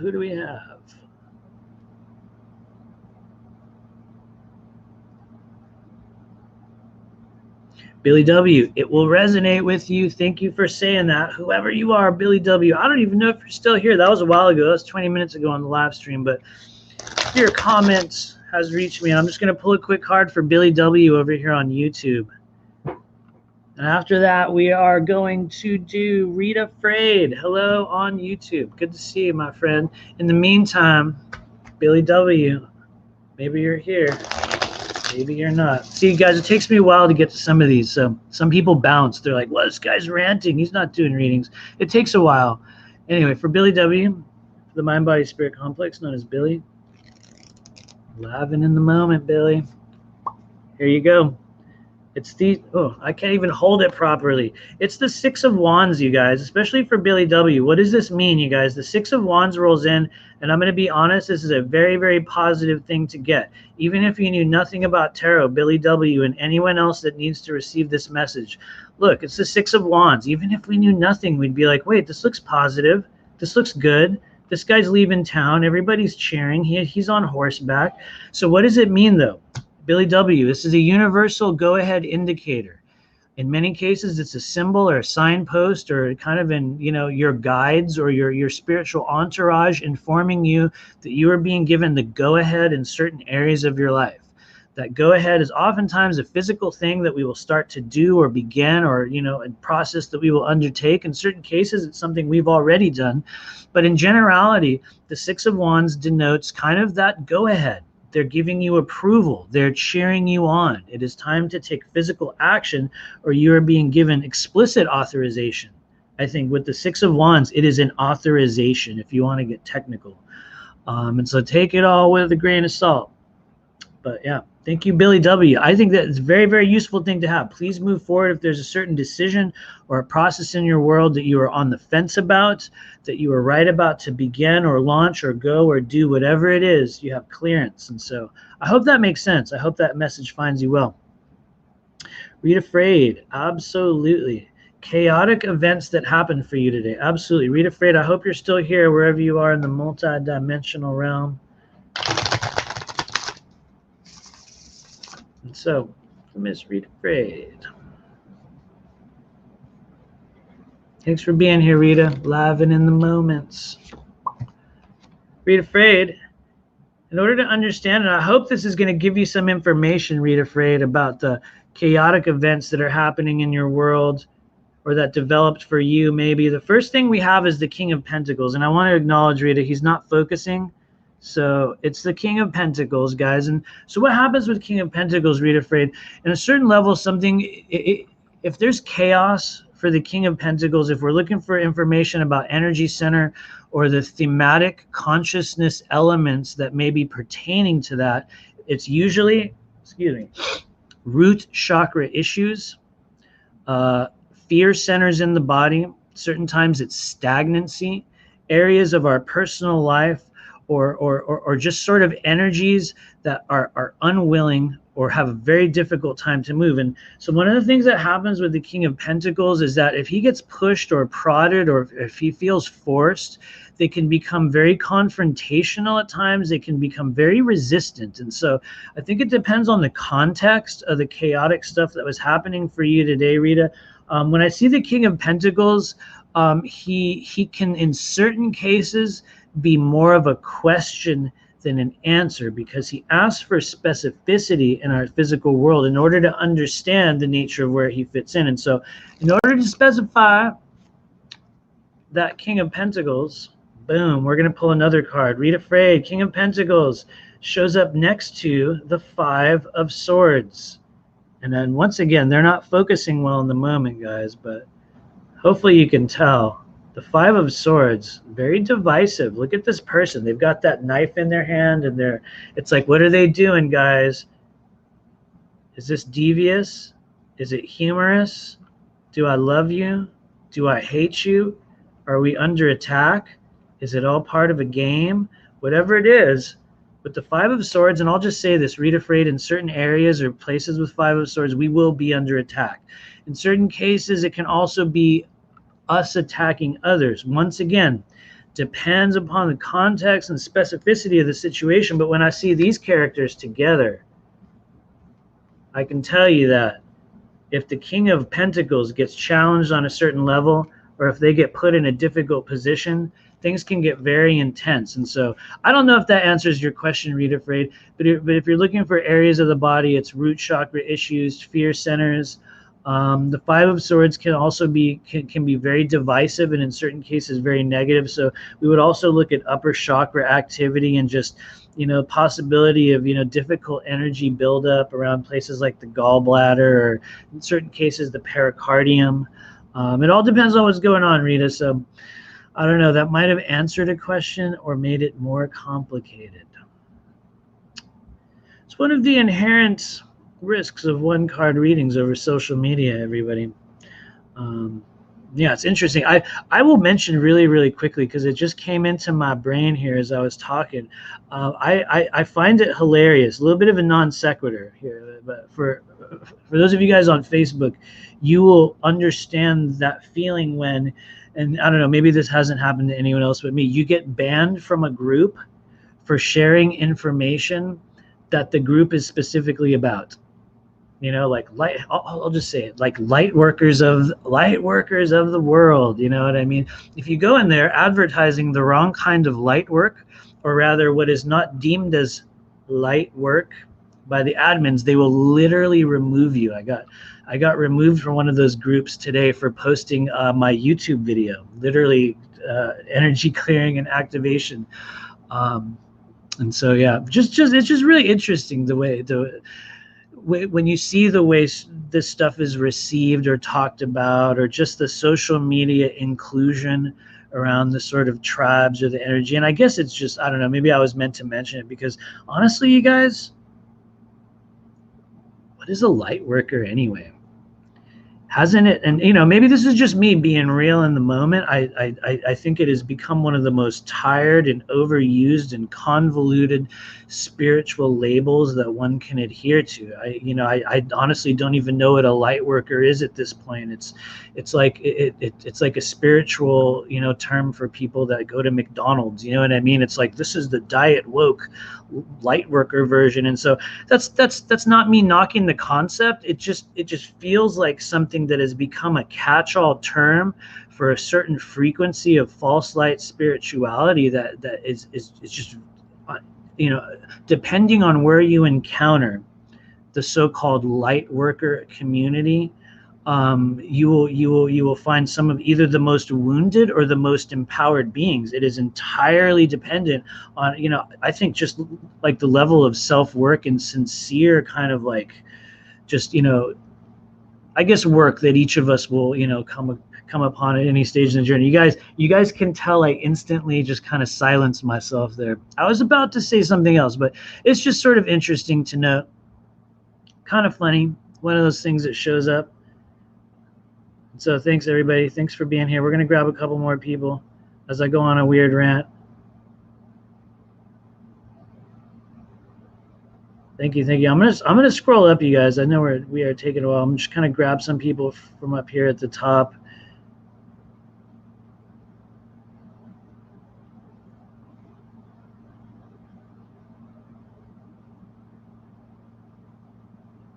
I appreciate you all. Oh, here we go. We have a new person. Thank you, Janet Otto. We're just grabbing Janet Otto. Sorry, guys. After Janet Otto, we're going to do Sophie Ann, I believe. Sophie Ann is after that. And we're going to get to a couple of others. But yeah, thank you, Janet Otto. That was a while ago. After that, after Janet Otto and Sophie Ann, we're going to go all the way down to the bottom of the list. In the meantime, Janet Otto, hopefully you're still here. Who knows? Janet Otto, Sophie Ann. They're also coming up next. Janet Otto, what does she need to be made aware of today? Oh, the first appearance, Janet Otto, of Temperance. I know it's so blurry, you guys. I'm trying to get these things to focus. Don't worry, in about a week or so, I'll have a new webcam. And my prayer is we will have better depth of field. For those of you guys that know, it's depth of field. It's a depth of field issue in autofocus. But for Janet Otto, you have the Temperance card. What does Temperance mean? I would say from a general one-card perspective, Temperance talks about self-care, self-healing, balancing the internal and the external forces within you and outside of you.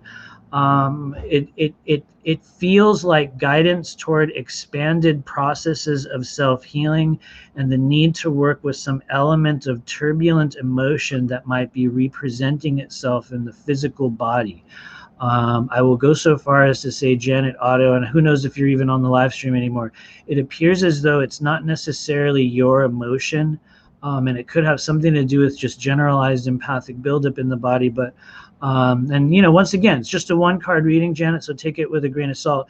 But Temperance is going to be the card of self-care and self-healing, and in this case, possibly emotional buildup for you. So if you feel emotionally built up, that those are places that I would begin to work with. Would be the heart chakra, the pericardium, like the triple heater or triple warmer meridian holds a lot of compressed emotion, and also has a big role in the sort of in the way certain types of physical illnesses can even manifest as the result of trapped emotion in the body. And so I hope that makes sense, Janet Otto. I hope you're still here. Thank you for hanging out. Hopefully that energy reaches you. And so, okay, after that, I believe we had Sophie Ann. Sophie Ann, after that. Sophie Ann, thank you for being here. Sophie Ann. Oh, after that, who else? Let's see. Actually, we will grab after that.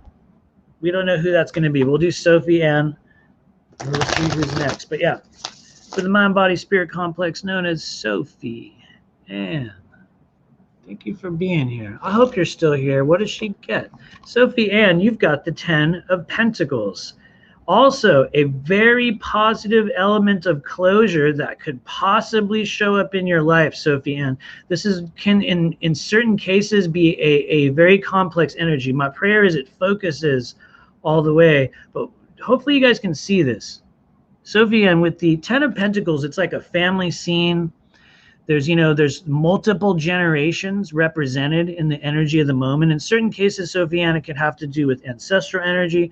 It could have to do with generational changeovers occurring in your immediate family. It's going to be very context related, but kind of like the other 10s in tarot, if you're looking for where this fits into your world, it's areas of your life that are coming to a close, things that are wrapping up, things that are kind of, concluding. And oftentimes they will be generational or related to more than just you at this stage of the journey. And I just say that because 10 of Pentacles tends to have kind of a group sort of vibe. It's not necessarily a family energy, but it is very abundant, you guys. And Sophie Ann, my prayer is that you're experiencing abundance in your world. And if you aren't, this can be a signal of approaching abundance if that's something that you don't have in the moment, but it will ask us to kind of move through a barrier, a symbolic archway, or a passage point in our life from which we generally can't go back, meaning that it does signal and bring abundance, but it will be abundance at the cost of permanent change. And it's not a permanent abundance either. It can just be a stage. In certain cases, this is where it gets really weird. Every now and then with tarot, you guys, the 10 of Pentacles rolls in and somebody can even receive money from family or, just the overall sphere of influence. It's not always blood family. It's a very interesting and complex thing, Sophie Ann. I hope that helps. I hope that makes sense.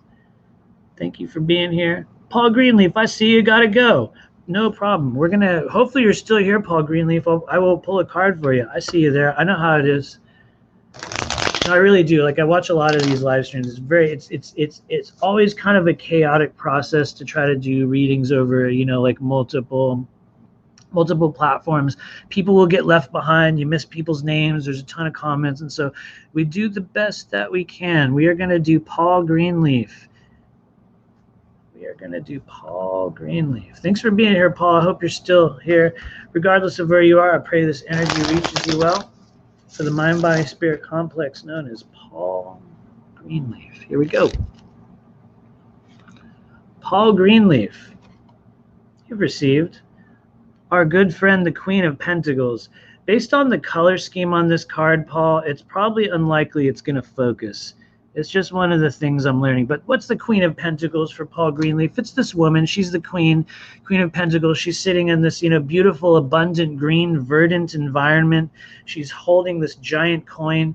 She is one of the primary symbols of abundant feminine energy, creationary energy, fertile energy.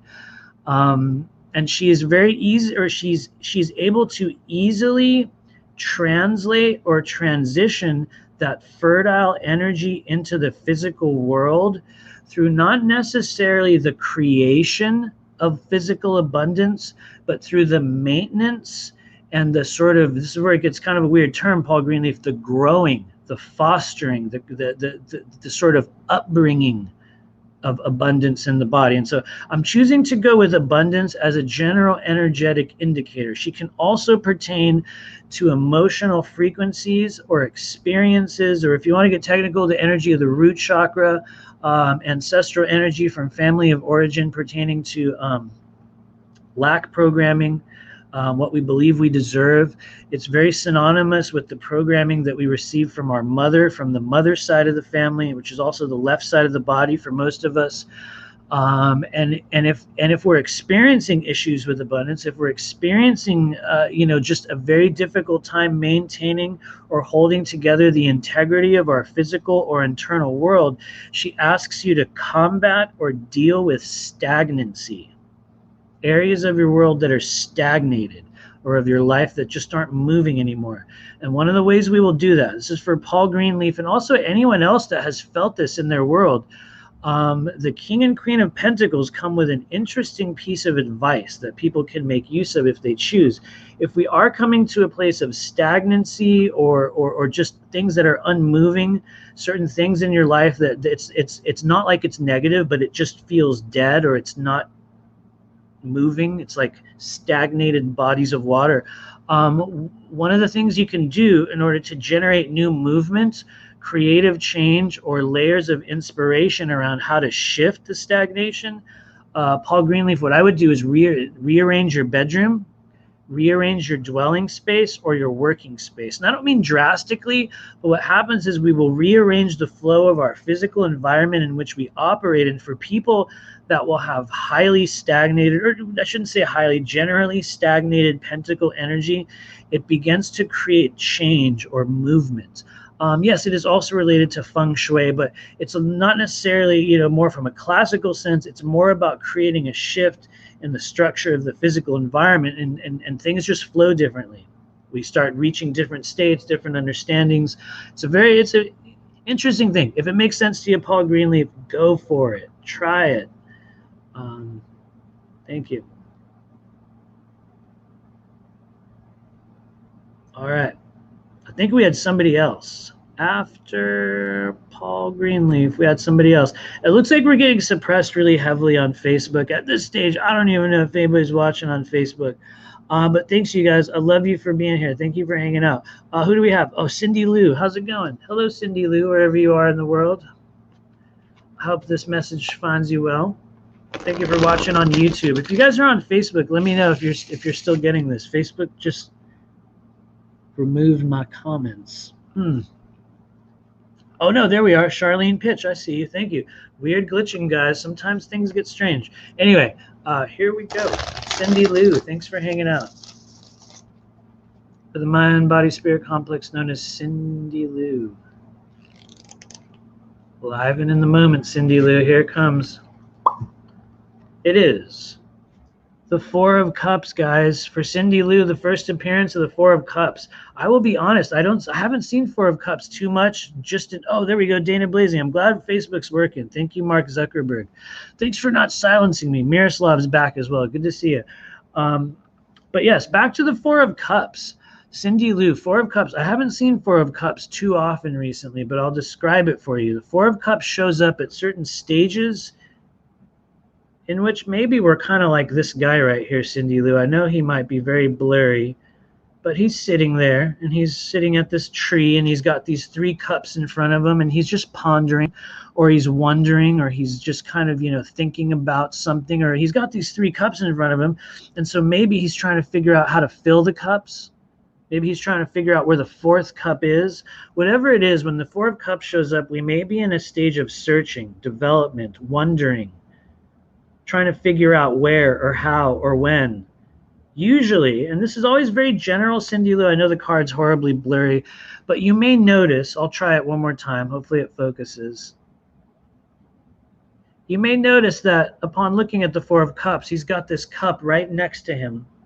It's right there. And so usually when that shows up and we're in a stage of wondering or wishing or pondering or trying to figure out, where's the fourth cup, or whatever that thing is that we are seeking with the Four of Cups. First off, I have to mention one thing. Some people get a little triggered when they say this. So I'm not saying this is you, Cindy Lou, but it bears mentioning, guys. Four of Cups, he's not actually going anywhere. He's not taking physical action on something, although he's about to. And so if we are at a stage in which we will need to create pending physical action in our world, and I got to say the cups are not necessarily physically active, but they are all about the feelings. They're all about emotions, relationships, intimacy, romance, self-identity. And so when the Four of Cups is out, Cindy Lou, the answer has already been given to you. It's usually right next to you, or in this case over here. This little guy. No, I'm just kidding. But usually, yeah, the answer or the thing we are seeking has already been received. And it's one of those things where we're like, oh, you mean this or him or them or her or whoever? It's like, in many cases, it will be there. And so I hope that makes sense. Cindy Lou, thanks for, and here's the Facebook people. Thanks, you guys. Cindy Lou, thank you for being here as well. I hope that information finds you well. Thanks, you guys. Facebook has been weird. Like I said, probably last time we used StreamYard. But yeah. Thank you, everyone. And so I see somebody here. She73, one card for Ruth, please. Absolutely. We will do a card for Ruth. Thanks for being here. Hopefully you're still here. I know how it is. Everybody's waiting. Probably going to do a couple more, you guys, so you might be able to squeeze in a request there. I know we skipped a lot of people. Don't be mad. Put a couple more requests in the chat there, and we'll get to a couple other people as I literally spit on myself, as I'm like frothing at the mouth on the live stream. Isn't that great? Okay, Miroslav, you're next. Thank you. I see your face there. But in the meantime, for the mind-body-spirit complex known as Ruth,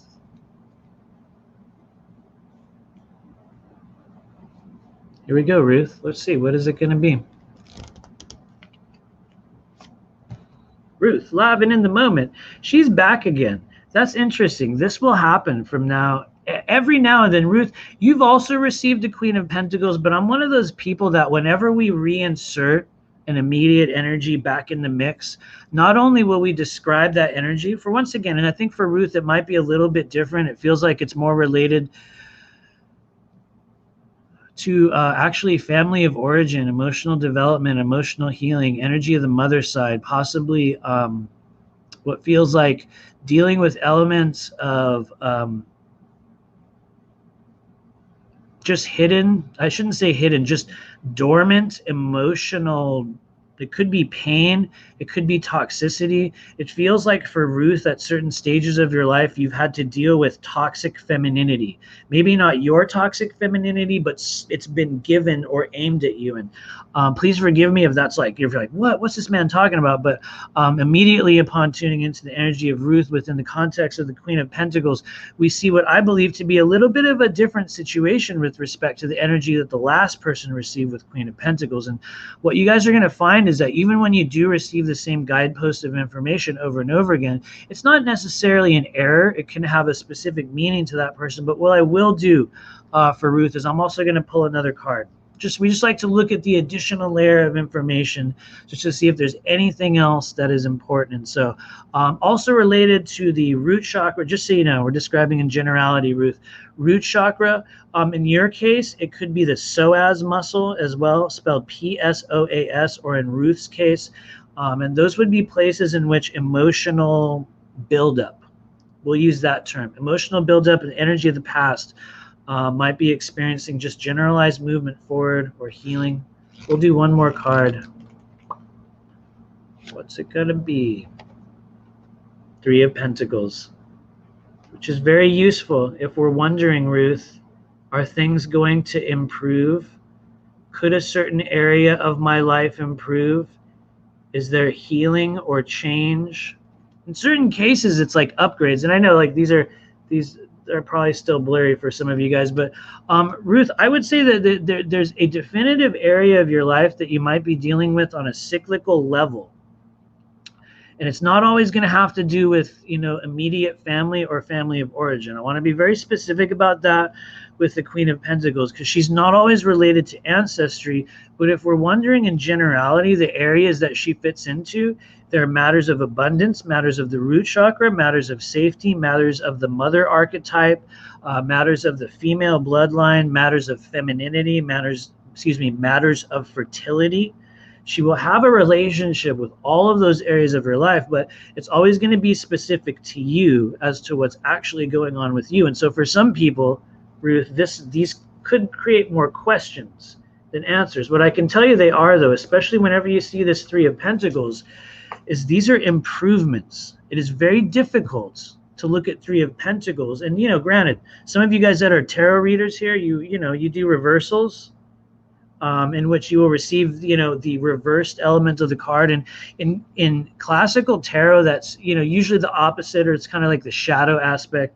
I don't do reversals because I believe that energy shows up regardless. If it's positive or negative, you're going to know. You don't need to turn a card upside down to read that energy. I think it's also one of the things that will tell you if you're reading the energy rather than reading the flipped card. But Ruth, in general, this is an upgrade. Something will be improving. It depends on the areas of your life that you're working with. So I hope that information finds you well. Thank you for hanging out. And yeah, thanks for being here. We're going to do Miroslav. Thank you, Miroslav. I saw you rolling through a few times. Totally. Thanks for hanging out with everybody. For those of you guys that are members of the Blue Flame Collective on Patreon, it is a fact. We are going to do another live stream. I'm going to schedule them in between our monthly meetings. And there's a lot less people on Patreon, you guys. And so it's a really good opportunity to just pop in there and get a card read. They're going to be really quick, just like we're doing here. But for those of you guys that are coming along with our monthly processes and working with the areas that we're going to be working on, there's a tremendous amount of inclusivity. I can't even say the word inclusivity with respect to the work that we're doing, learning how to read energy, learning how to open up our energy centers, all of that stuff. So if you're interested, join us on Patreon. No, it is not that much. I'm not one of those people that has high-priced Patreons, none of that stuff. It's really just people investing in a monthly process of expanding our energy. And so if you're into it, jump in. Miroslav, I know you are there. That's why I was mentioning that. Thanks for being a part of our collective. For Mr. Miroslav, here we go, live and in the moment. Miroslav, today you have the Ace of Pentacles. Similar to the Ace of Cups that we saw earlier, in that anytime we see the appearance of the aces in tarot, or even if it's, maybe in classical tarot as well, because I kind of have my own system at this point, you guys. But Miroslav, when the Ace of Pentacles rolls in, you have a great timeline shift opportunity. And it's not always a massive one, like you're going to shift your entire world. But we will have an opportunity to shift the manner or the quality or the way in which we manifest things in the physical world. And as you might have heard, Miroslav, in most cases, the pentacles pertain to like physical things, possessions, money, things that physically show up in the actual, physical world. But they're not just that.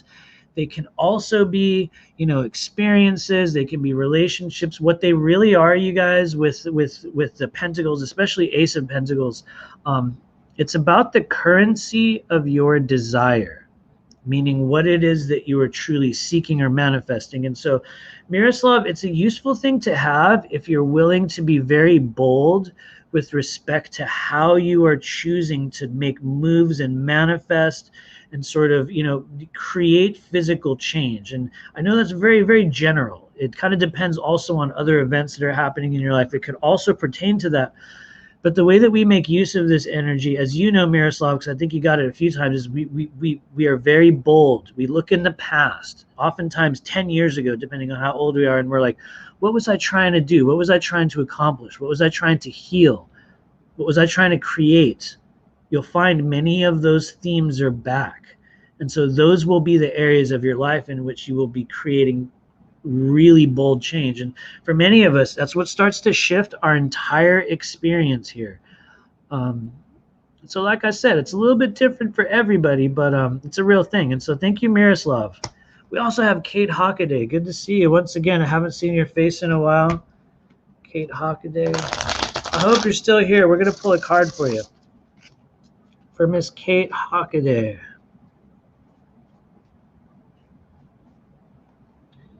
So once again, thanks for hanging out, you guys. If you haven't already, please consider sharing this video on Facebook. Definitely helps. If you haven't noticed, we're just now getting to the point in which I'm starting to get on people's podcasts and shows. I'm very, very grateful for that opportunity. We are making headway with the Blue Flame Collective, with the group work, with the School of Multidimensional Intuition.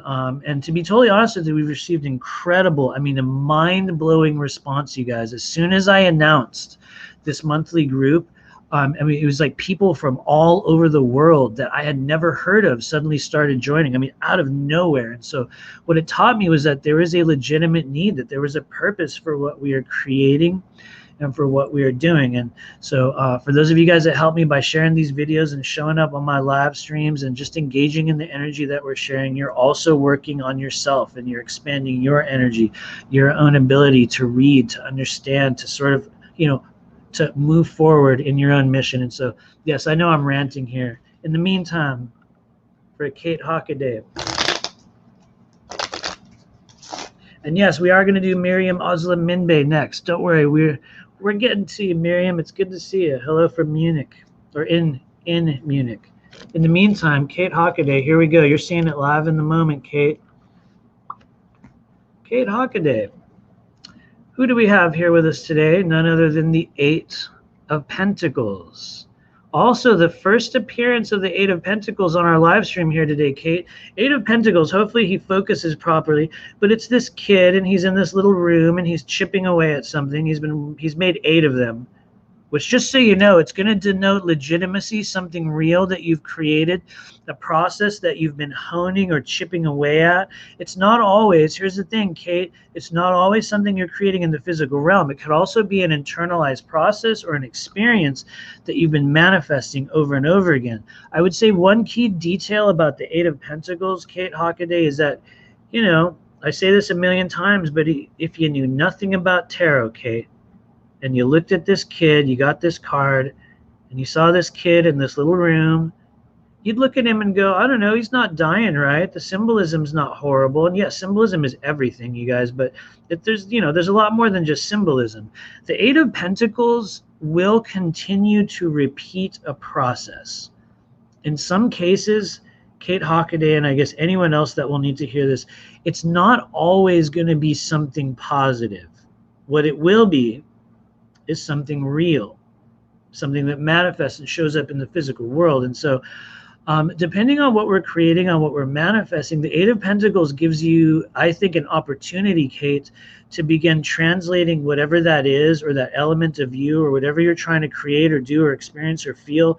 You're going to need to take it out from behind closed doors and bring it out into the physical world. This kid has to show whatever he's been creating or doing or working on or chipping away at, unless we bring it out. Now, hopefully it'll focus, Kate, but every now and then it shows up, and you'll see when the card focuses, there's a whole world outside behind this kid here.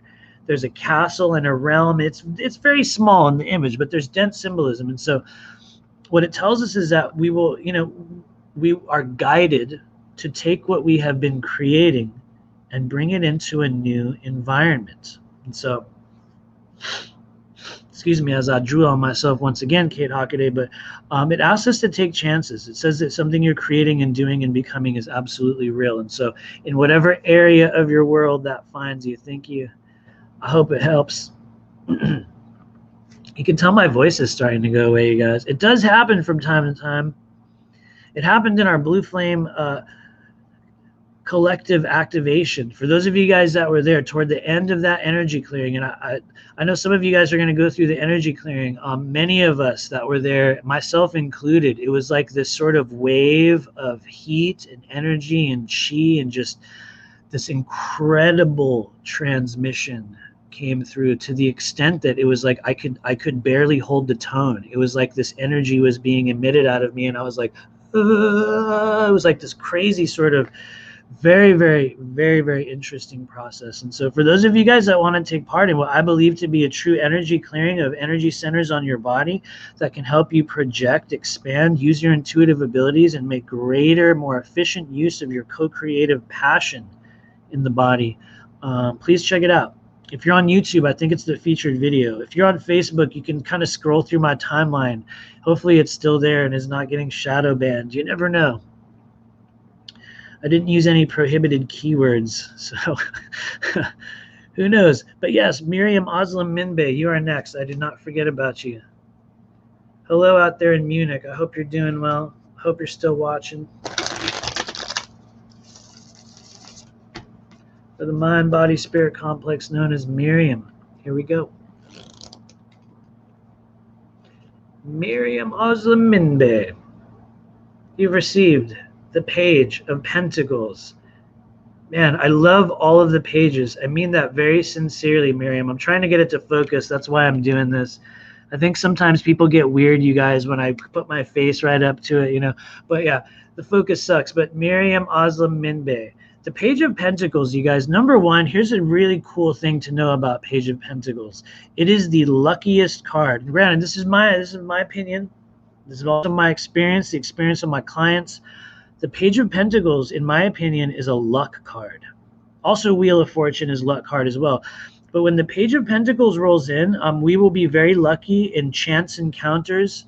Chance, synchronistic things will take place. Sometimes we can actually win or just receive certain things. And some of the symbolism behind that, Miriam, I know you're familiar with this, but the Page of Pentacles also is picking up a new thing. It's a new path. It's a new beginning. It's a new chapter. It will be something just inherently that if you're the page, Miriam, it'll be areas in which you might not be as experienced as other people. You might be on a path of learning or development. It's very, very legitimate. But I think if it asks you to do anything, Miriam, it asks you to recognize your legitimacy. Number one, the page has to do that, because pages sometimes as a like a persona or a mode of behavior, if that makes sense, the pages, if we're in that stage, we will be kind of in self-comparison mode.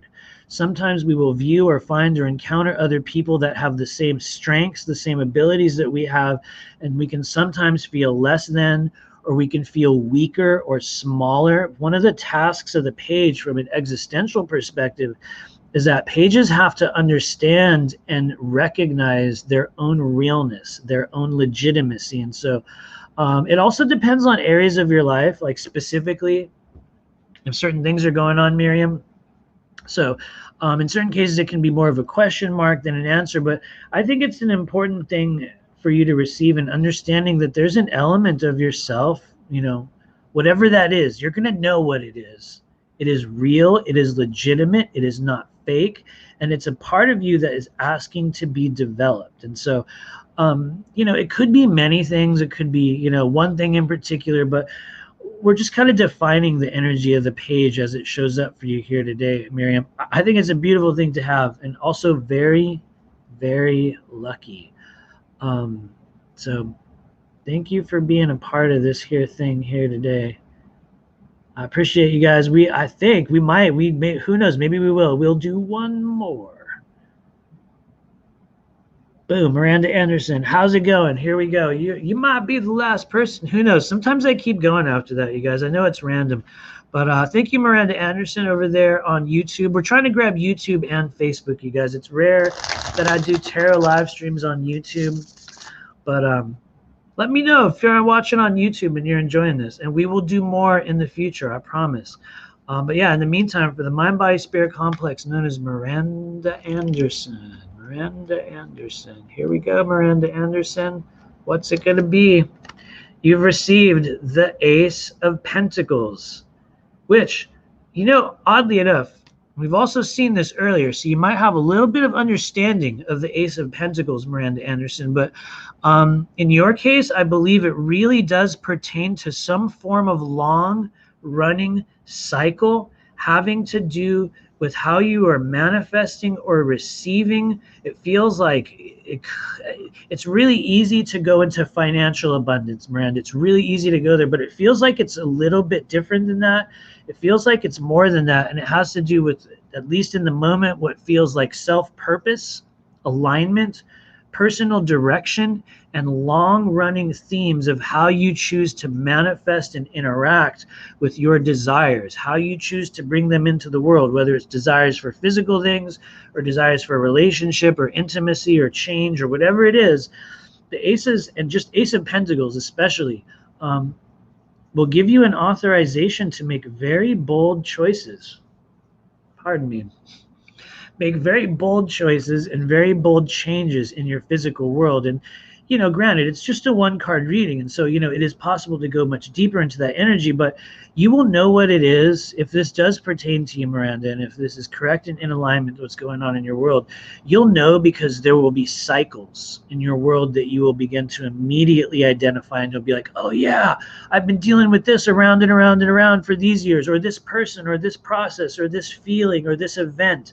It'll be the recycling elements of your life that have to do with what you're manifesting in the physical world. And, granted, once again, Miranda Anderson, with a one-card reading, that can also create more questions than answers. So I want you to take what fits, take what works, apply, what you can from that. I appreciate you being here. If anything, be very bold, be very deliberate. And if you can find repeating phrases, repeating chapters of your physical world that are causing you to feel stagnated or stuck, and if they've repeated in your life from the past, it's a very, really, really good time to make deliberate, bold changes in there. And so I hope that makes sense to you. Thank you for being here. Yes, we will do another. Yeah, we totally will. Angeline Sunrise, thanks for being here.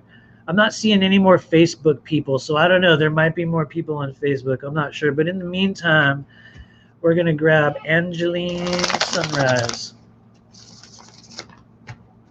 Thanks for being here, Angeline. I guess you just rolled in. Congratulations, you rolled in at the right time. And so what we're doing, Angeline, is just very basic one-card readings, energy of the moment, whatever shows up. Take it with a grain of salt. Some of it fits, some of it doesn't, but here we go. From Miss Angeline Sunrise, you're going to see it live and in the moment. Here it comes.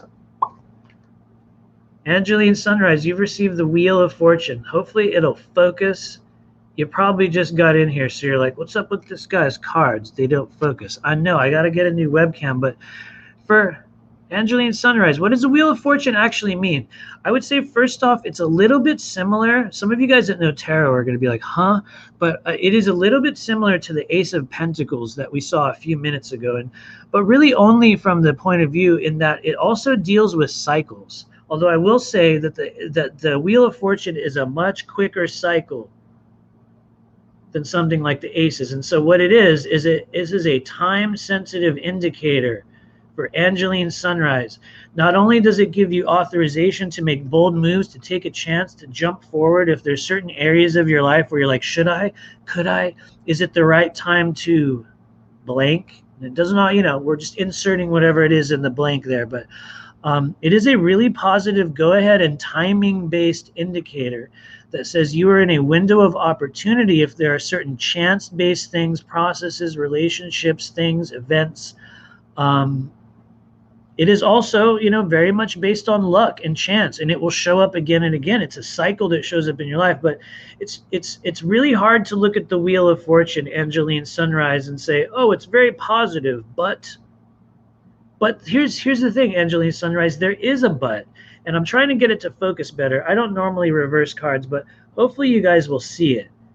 There it goes. With the Wheel of Fortune, we receive a full cycle of experience in whatever the decision or the situation that we are in is, meaning that depending on the timing and when we choose to jump or act or activate or move or whatever it is, it tells you the time is now. And it also tells you that it will come back. It's going to keep rolling around. And so for some of you, that might be specific. For some, it could be very general. For Angeline Sunrise, I hope that energy finds you well. And if anything, if you're looking for a very basic way to understand that, you have authorization to take a chance.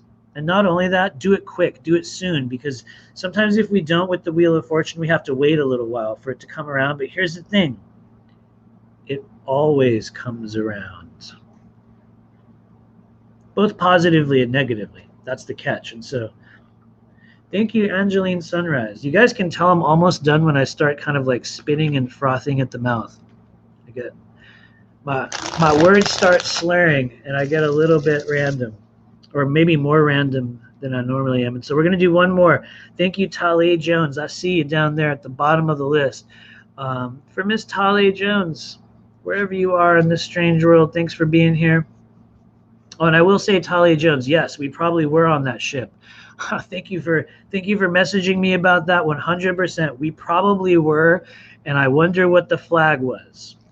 It's just kind of a personal reference, guys, for just between, you know, Talia will know what it is. But in the meantime, for the mind-body-spirit complex, known as Talia Jones, what do we need to know? Here you go. You're going to see it live in the moment, Talia. Here it comes. It is the Two of Wands, which I actually really love. Once again, we're getting a lot of positive cards here today, you guys. However, you know, it's not so much that the Two of Wands is explicitly positive, because Talia Jones, the reality is it's actually neutral in character or tone.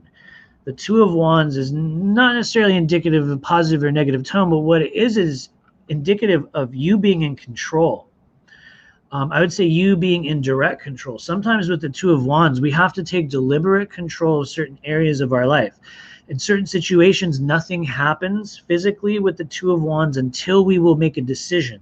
And Talia, you can kind of see with the Two of Wands, it's usually you, and, you know, believe it or not, you've got the world in your hands. And so with the Two of Wands, we will need to make a choice. We will need to exert control over our direction, in certain cases just the next step of our physical journey. And so for each of us, it's a little bit different, Talia, but in my opinion, it's telling you that you are in control of something. Even if you don't think you're in control of it, the Two of Wands is literally about control, dominion. I would say just one other detail, it's also you and someone else. And I know that's sometimes a weird thing to hear with the Two of Wands, but for some reason it feels relevant. Because with the Two of Wands, we have to remember there's two wands.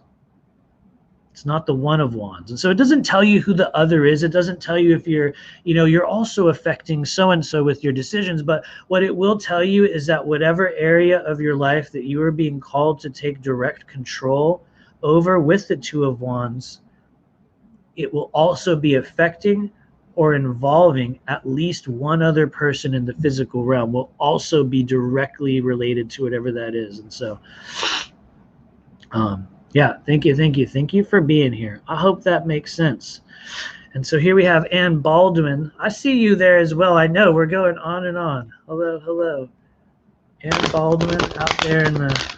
Actually, Ann, I was about to say Australia, but I might be wrong. So forgive me if I just misquoted your current country. I apologize. What if she's like, no, actually, Matthew, I'm in Canada, or, you know, wherever. I'm just being humorous here, but you guys can tell I get a little weird and random after 2 hours, huh? Okay, here we go. Ann Baldwin, for those of you assisting the Mind Body Spirit Complex, known as Ann Baldwin.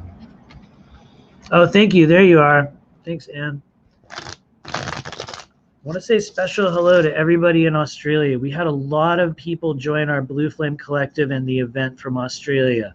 I think almost 20 people.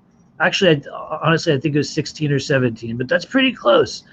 That's I think that's really close. So thank you to those of you guys in Australia that have noticed my work and that have, just somehow come across this content. You guys have been a noticeable presence in what I do recently. So thank you all of you guys on that part of the world. Most people watch on the replay because I guess I guess over there it was like 3 a.m. when we were doing that group last week. So or 4 or something like that. So yeah, a lot of people were watching the replay. Oh yeah, we got other people there. Thank you, everybody. Okay, in the meantime, thank you, Anne. We're gonna pull a card from Miss Anne Baldwin. Thank you, Anne Baldwin. What's going on with Anne Baldwin? You've got the moon today, Anne, which is actually very useful. It can also be incredibly intense. I would say, for Anne, the moon is also a really good one-card energetic reading indicator. Not all of 78 cards in the deck are going to give you a very good one-card reading. Some of them will be horrible, and you'll be like, that doesn't tell me anything. It's really just a modifier, an indicator that, it depends on how you want to determine the cards. But when we're doing simple one-card readings and we're looking at just generality, and the moon rolls in, for Anne Baldwin, it will get intense. It doesn't always get negatively intense. But the thing is, it totally can with the moon. And so it's usually a temporary period. In some cases, it'll be hormonal. In other cases, it'll be energetic. In some cases, it'll be emotional. In some cases, it'll be everything all wrapped up together. But it's a good guidepost to see, to understand that things are going to get intense if they're not already. And it tells us that it's a mostly energetic influence.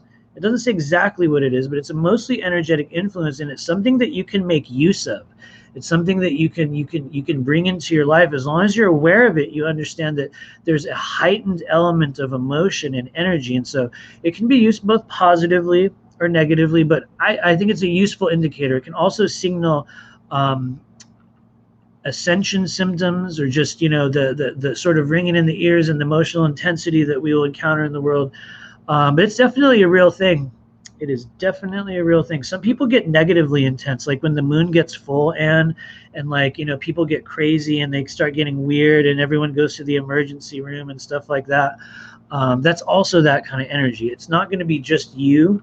It can also be collective. So yeah, thanks for hanging out. Thank you, Laura Lee. Thanks for being here today.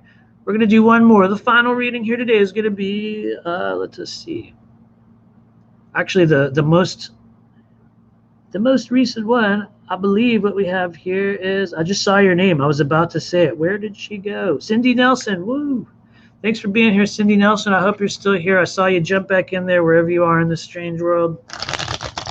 Thanks for watching on YouTube, you guys. And so if you guys are on YouTube and you're enjoying these, let us know in the comments later on, and I will do more. YouTube's a strange environment for me because I'm not one of those ones. I'm not like a public personality. I'm not one of those ones that's constantly doing commentary on videos. It has really just been like a depository, I guess we could say, for the group work and the classes and some of the shows that I've been doing. We are going to start doing another show in the near future. I actually had a huge plan to do a whole series of healers and psychics and just people in the community, which is still coming. You guys, we're still going to do it, I swear.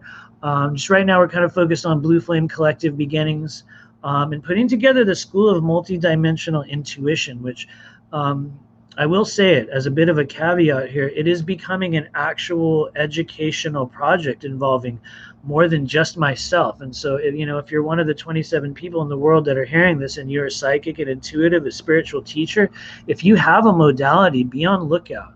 One of the things we're going to be doing in the coming year is that I'm going to start introducing other people's work through the School of Multidimensional Intuition. I have actual websites in the process of being built right now, scheduling public events, all of that stuff is coming. And so one of the things I'm going to be doing in the coming years, we're going to be bringing other instructors, other teachers into the School of Multidimensional Intuition and giving you guys other modalities and other tools that you can use. We're going to be talking about astrology, human design. We're going to be talking about energy clearing. We're going to be doing tarot courses. And it's not just about me. So be on lookout for that. the School of Multidimensional Intuition.com. It is being built as we speak. And so anyway, let's get back to Cindy Nelson. Cindy Nelson, thank you for being here. Here we go.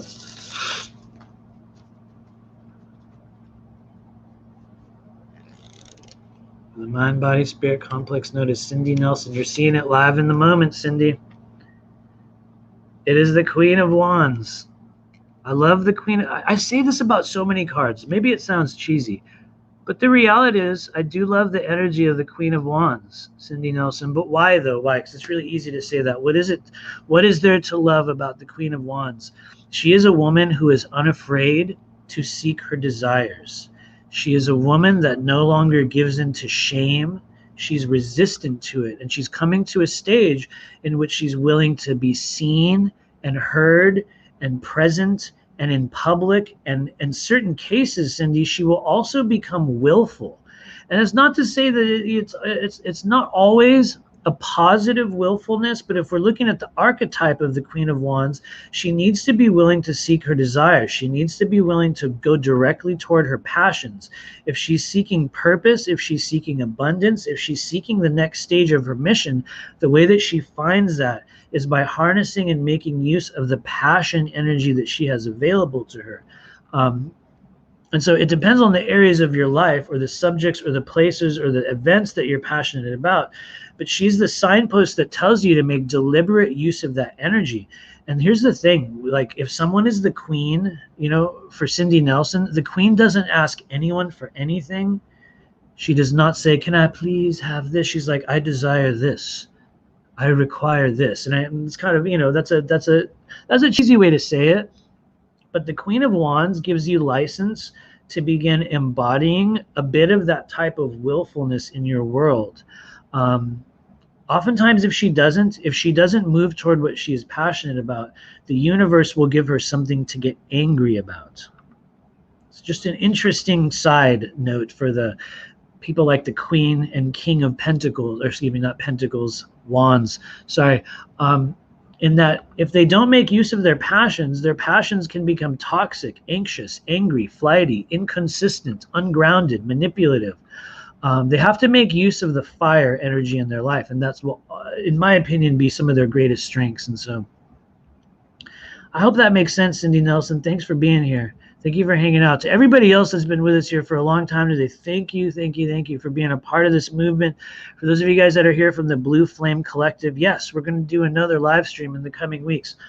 We are also releasing, for those of you guys in the Patreon group, we are releasing a new workshop. It's not a new workshop. It is the edited Sacral Chakra and Blue Flame Activation Workshop from the Energy Body Realignment course that we did in August. So for some of you guys that are watching that were a part of that course, you will have already had access to this information. But for everybody else within the Patreon group, what we're doing is giving you an additional level of attunement or work that you can do on your own, and also additional levels of information about what's going on within the sacral chakra and this frequency of blue flame energy that is being reintroduced on the earth plane. And so please do check that out if you're interested. We're going to make it public on YouTube probably in a week or two after that. But yeah, just be aware of it. For those of you guys that are interested, check out our energy clearing and blue flame activation in the links above. And yeah, we will be back in the coming weeks. I do want to mention one event that didn't make it into the text at the top.